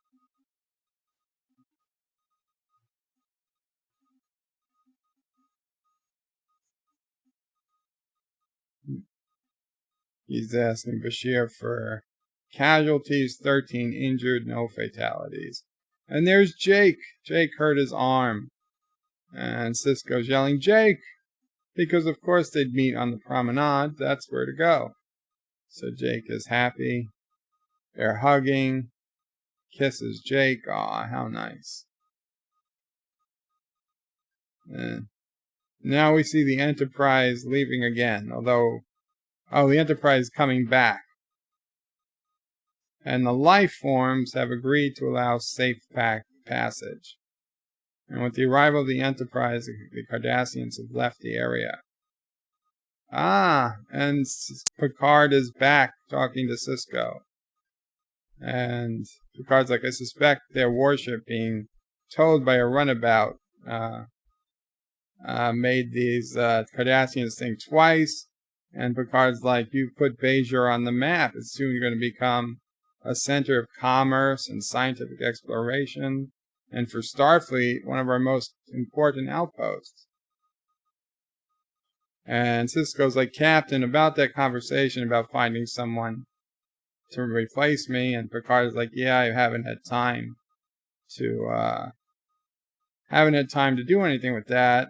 And Sisko's like, about that, you can forget that. And Picard's like, I'm not sure I can, because he's a vindictive asshole. But they make up. He's like, are you absolutely sure? And Sisko is. They shake hands. And Picard says, good luck. And he leaves Sisko in his office. So, I guess we're supposed to be okay that they made up. But I still say that most people tuned out after that first encounter. So, we're now on the promenade. People are walking around. Quark is trying to get Kira to go out with him. Puts his hand on her. She says, if you don't take your hand off my hip, you'll never be able to raise a glass with it again.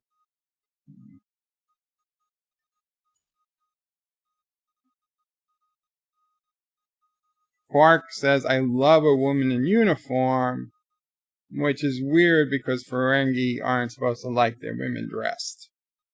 But O'Brien's talking to Sisko about how damaged the station is. But you got hopeful music playing.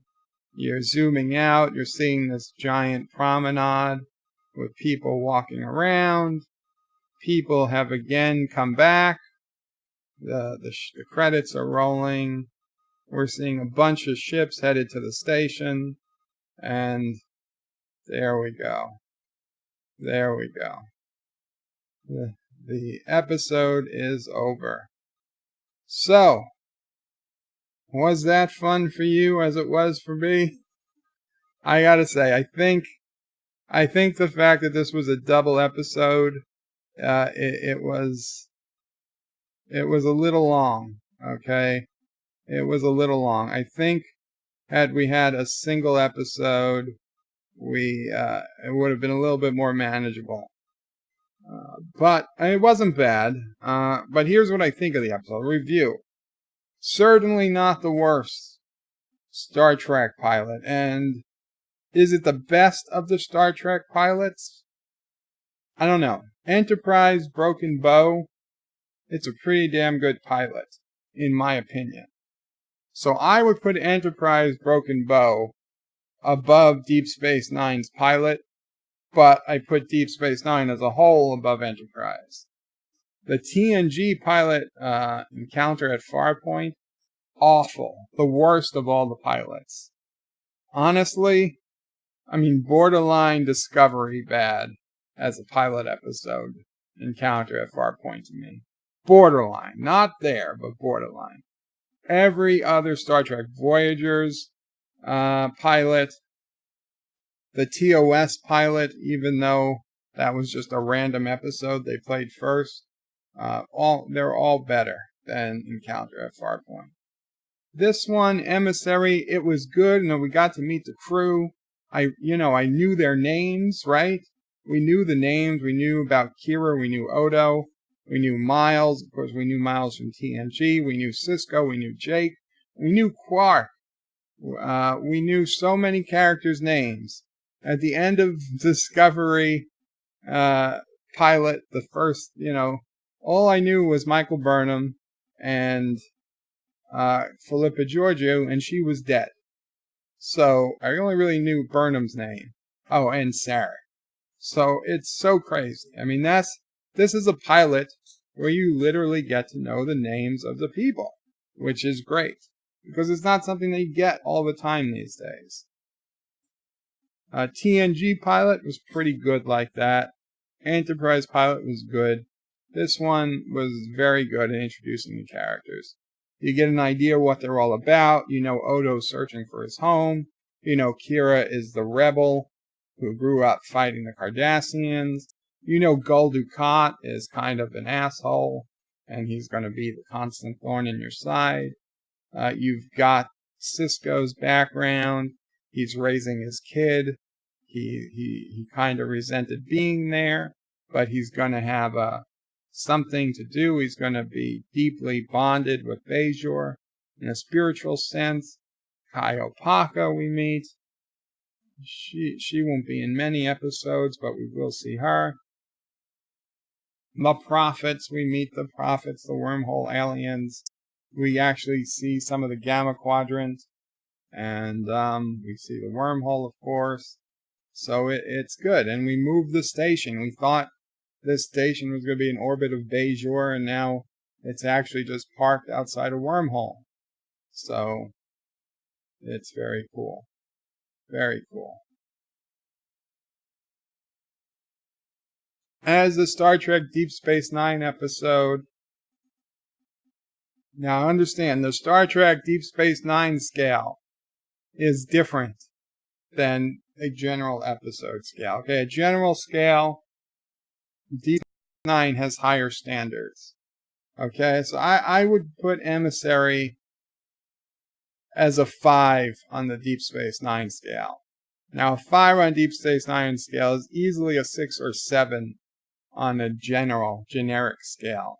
But since so many Deep Space Nine episodes are going to be 8, 9s, and 10s, you just got to kind of curve it a little.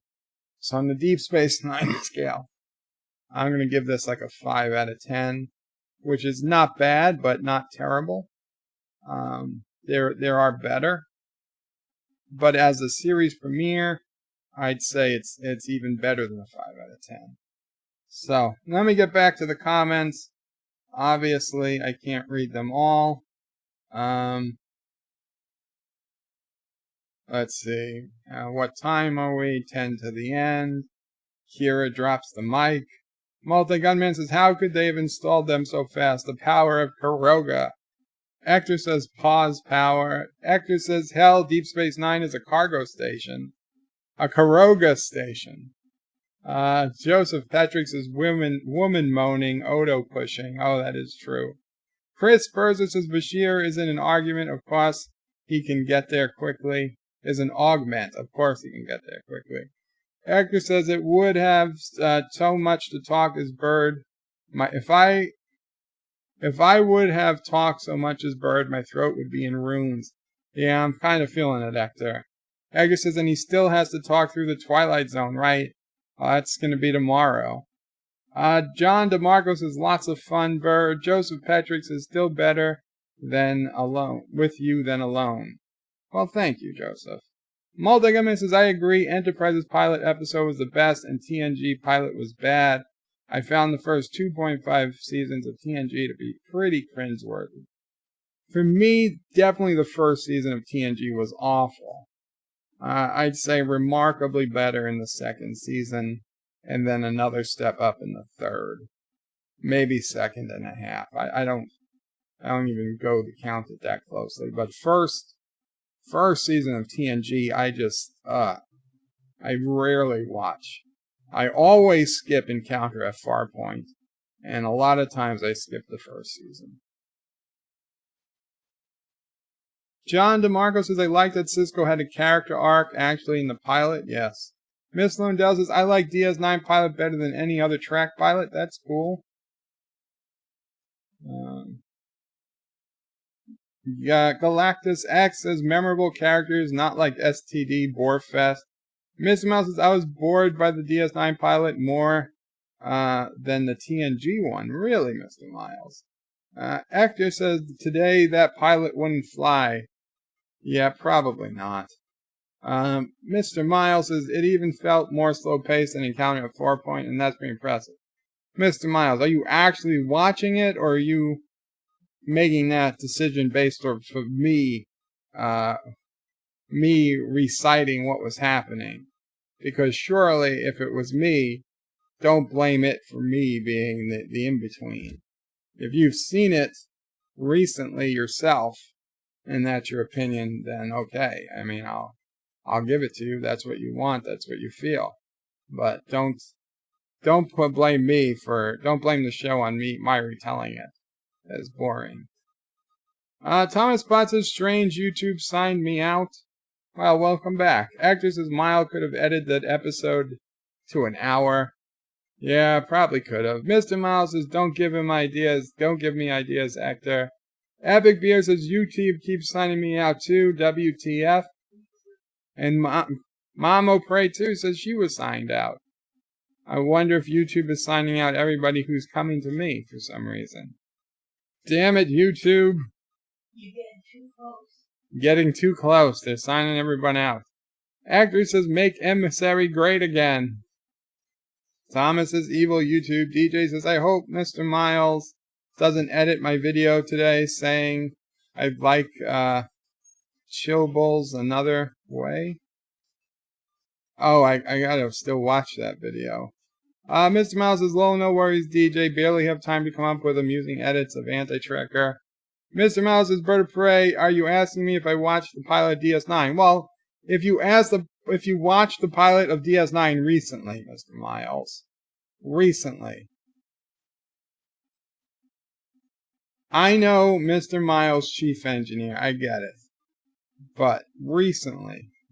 DJ is laughing. John DeMarco says, Emissary is slow-paced, but I think it's more enjoyable when re-watching after knowing what happens with the rest of the series. I believe that. That's probably true.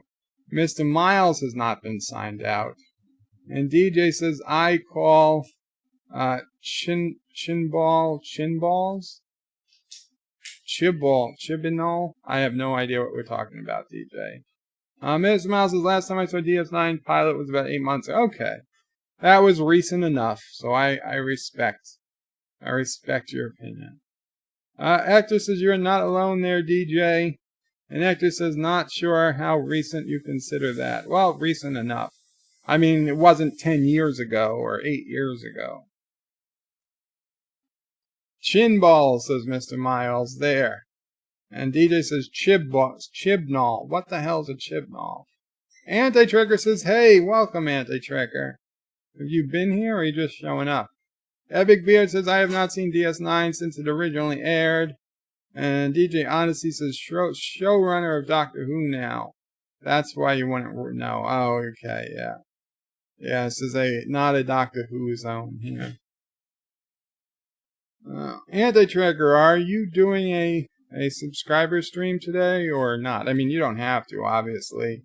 We know you're not feeling well, but just curious if you were planning to. Mr. Miles says, my biggest issue with the Deep Space Nine pilot was Sisko's introduction. That chip on his shoulder, it seemed forced. It instantly made me dislike Sisko and took 3 seasons to like him. Yeah, that's what I was talking about, Mr. Miles. I said that first meeting of him and Picard, that is where they lost half the TNG audience. Half the TNG audience just probably tuned out right there when they saw this a-hole, this commander, this commander of all people, being a dick to Captain Picard. The captain they've loved for 4 or 5 seasons, who has been through hell and back, who clearly wasn't his fault that the Borg made him do the things he did. Excuse me. But Sisko is blaming him anyway. And I'll be honest, had I been a giant TNG fan at the time, I might have tuned out too. But I wasn't a giant TNG fan at the time. Deep Space Nine. Oh, I watched TNG. But Deep Space Nine was the first trick I really loved as a teenager, and I grew into an adult from 1993 to 2000. So literally I was born in 78.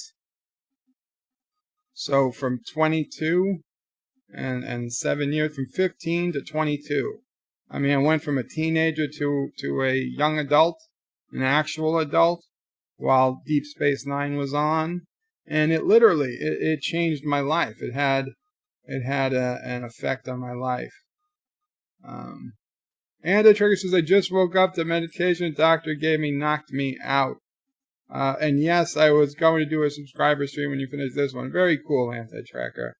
Hector says, I hope you're waking up, Anti-Tracker, because this is ending soon. Mr. Mouse's bird, well, at least we can agree on that point. Anti-Tracker says, I will manage. DJ Odyssey says, I liked Sisko tearing into Picard. I didn't like Picard that much. Well, I think that was probably what they were going for. That they would get the anti-Picard fans. But, I don't think the networks were happy with it, but I think that might have been what they were looking for. Anti-Trigger says, I really liked that Sisko did not like Picard. Yeah, me too. Mystique LeBou agreed. Thank you, Mystique. Welcome. Chris Spurs says, that's what happened to me. Plus, being in Australia, they kept changing when DS9 aired, so I never watched it again until 4 years ago. Wow. DJ says Picard was a pompous ass. The Epic Beard says I wasn't a fan of the early seasons of DS9. I was more TNG at that time, so I tend to agree. Mr. Miles, I will admit Deep Space Nine was on my adult rewatch. I enjoyed it more, I appreciated the writing more, but it still left me more distant from Trek than any other series. I assume you mean besides Discovery. John DeMarco says, I grew up watching TNG, so when I first saw DS9, I thought it was shocking how Sisko talked to Picard. Now I appreciate it. Mr. Miles says, I wanted a hero ship. Picard, man, bad, says Thomas. Anti-Trigger says Picard's strength was his intellectual ability, while Sisko was his passionate resolve. The problem is that Picard is a bit stuffy, and Sisko can lose perspective when he gets emotional. Chris says to DJ Odyssey, if you were a French Starfleet officer with a British accent, you'd be pompous too. And Mr. Miles just says to me, STD isn't Trek. Well, that's a perfectly acceptable position. Mr. Miles says, I don't care who owns it. DJ says, well, I guess it's better than a British officer with a French accent. Mr. Lundell's Groovy Movie says Sisko was the only officer that didn't like Picard. Admiralty wasn't keen on him either. And Galactus S says Sisko was emotionally compromised. I don't know about that. I don't know about that. What was I going to say? In the Deep Space Nine documentary, What We Left Behind, there was one quote, one interview where they were asking the original producers or something, or writers and producers, and they were talking about Emissary. And the woman or the guy said, I think Emissary was, really different. He's like, I think it was the sexiest premiere by far. So honestly, ever since I heard that like a month and a half ago, I was like, sexiest? I don't really remember anything particularly sexy about Emissary. So I was looking out for what the hell were they talking about. Because a guy said it and a woman next to him agreed. Like 2 people who worked on the show. Said, yeah, sexiest. So I'm like, well, what the hell was really the sexiest? The only thing I can think of was that they had Kira at one point not in full uniform. She had on a white top with her uniform pants. I mean, okay. You saw a little arm? I don't know, was that supposed to be sexy? Because you see some arm? Oh, and I guess you see Jennifer in a bikini. But, I mean, I guess Jennifer in the bikini. I guess that had to be what they considered sexy. Because, let's see, in most other Star Trek pilots, you really don't have need for women to be walking around in bikinis. But I still have to say, I would never, if I had to, use 10 adjectives to describe the show, sexy would not have been in the top 10. So I don't know where they get that.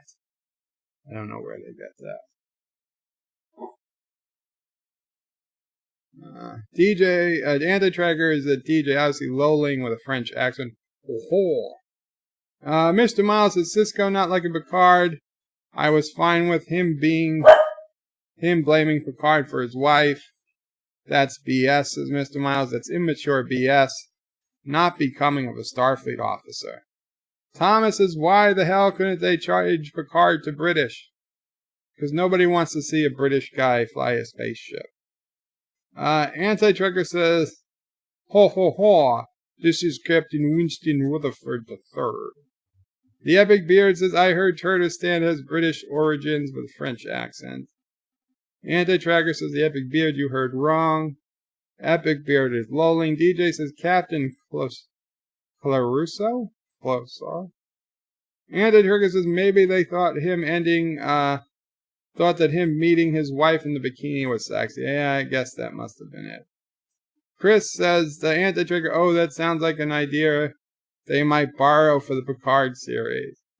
Mr. Miles says, Anti-Tracker, you suck at Skype. Anti-Tracker says, sorry, Miles, I just woke up. Mr. Miles is unsubbing, I assume, from Anti-Tracker. Thomas says, Enterprise pilot had those alien ladies eating bugs. Yeah. DJ says, with the long tongues. With the long tongues, yes. Well, yeah, that's true. And it had T'Pol. Mr. Miles says, Enterprise was the most sexualized of the tracks. Not a part of it I enjoyed.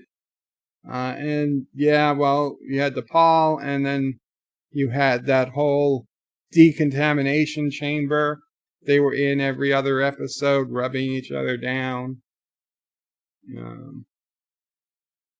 Yeah, ridiculous decon gel. And the Turkish says, yeah, so the whole jelly rubbing scenes were so stupid. Ms. Miles says, Enterprise had the sex gel scenes, I mean medical gel. And Thomas says, T'Pol had a nice bum. And I think that's as good a place to end it as any. So, I'm going to try and do this again, like I said. This one was a bit hard. It was a long 90 minutes, 91 minutes to do. But I think a single episode at a time, it'll give us more time. I'll pause it maybe to discuss throughout. We won't go, like when there's a commercial break, even though there's no commercials, when a commercial break comes up, I'll pause it so we can talk about what just happened, and then we'll go from there. It's a learning experience. So that's my plan for when we do the next episode. When that will be, I don't know. Tomorrow I've got Twilight Zone.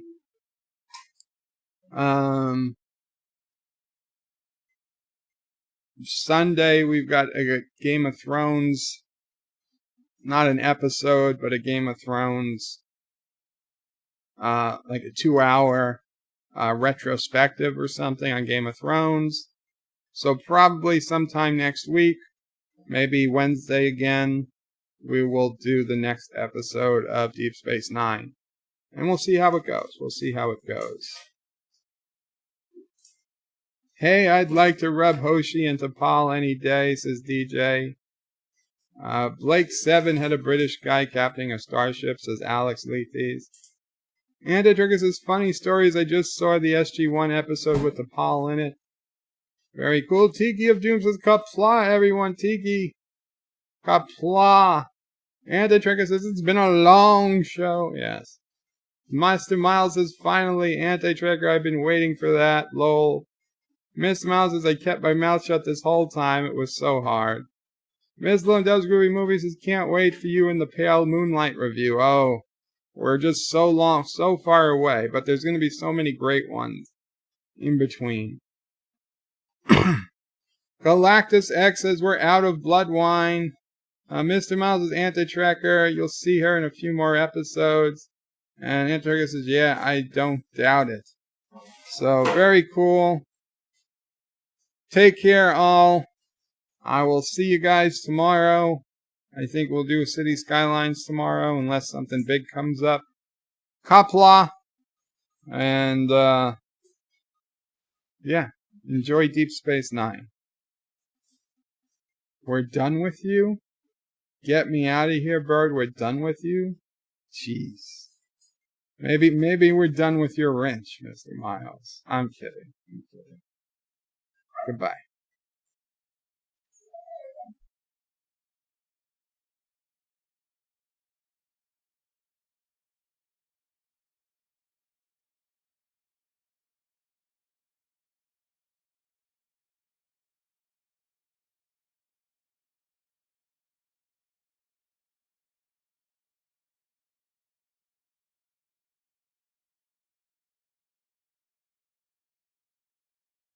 Twitter, and Gab. If you'd like to make a donation, check out paypal.me/BertoPray5 or on BertoPray5.com. Take care.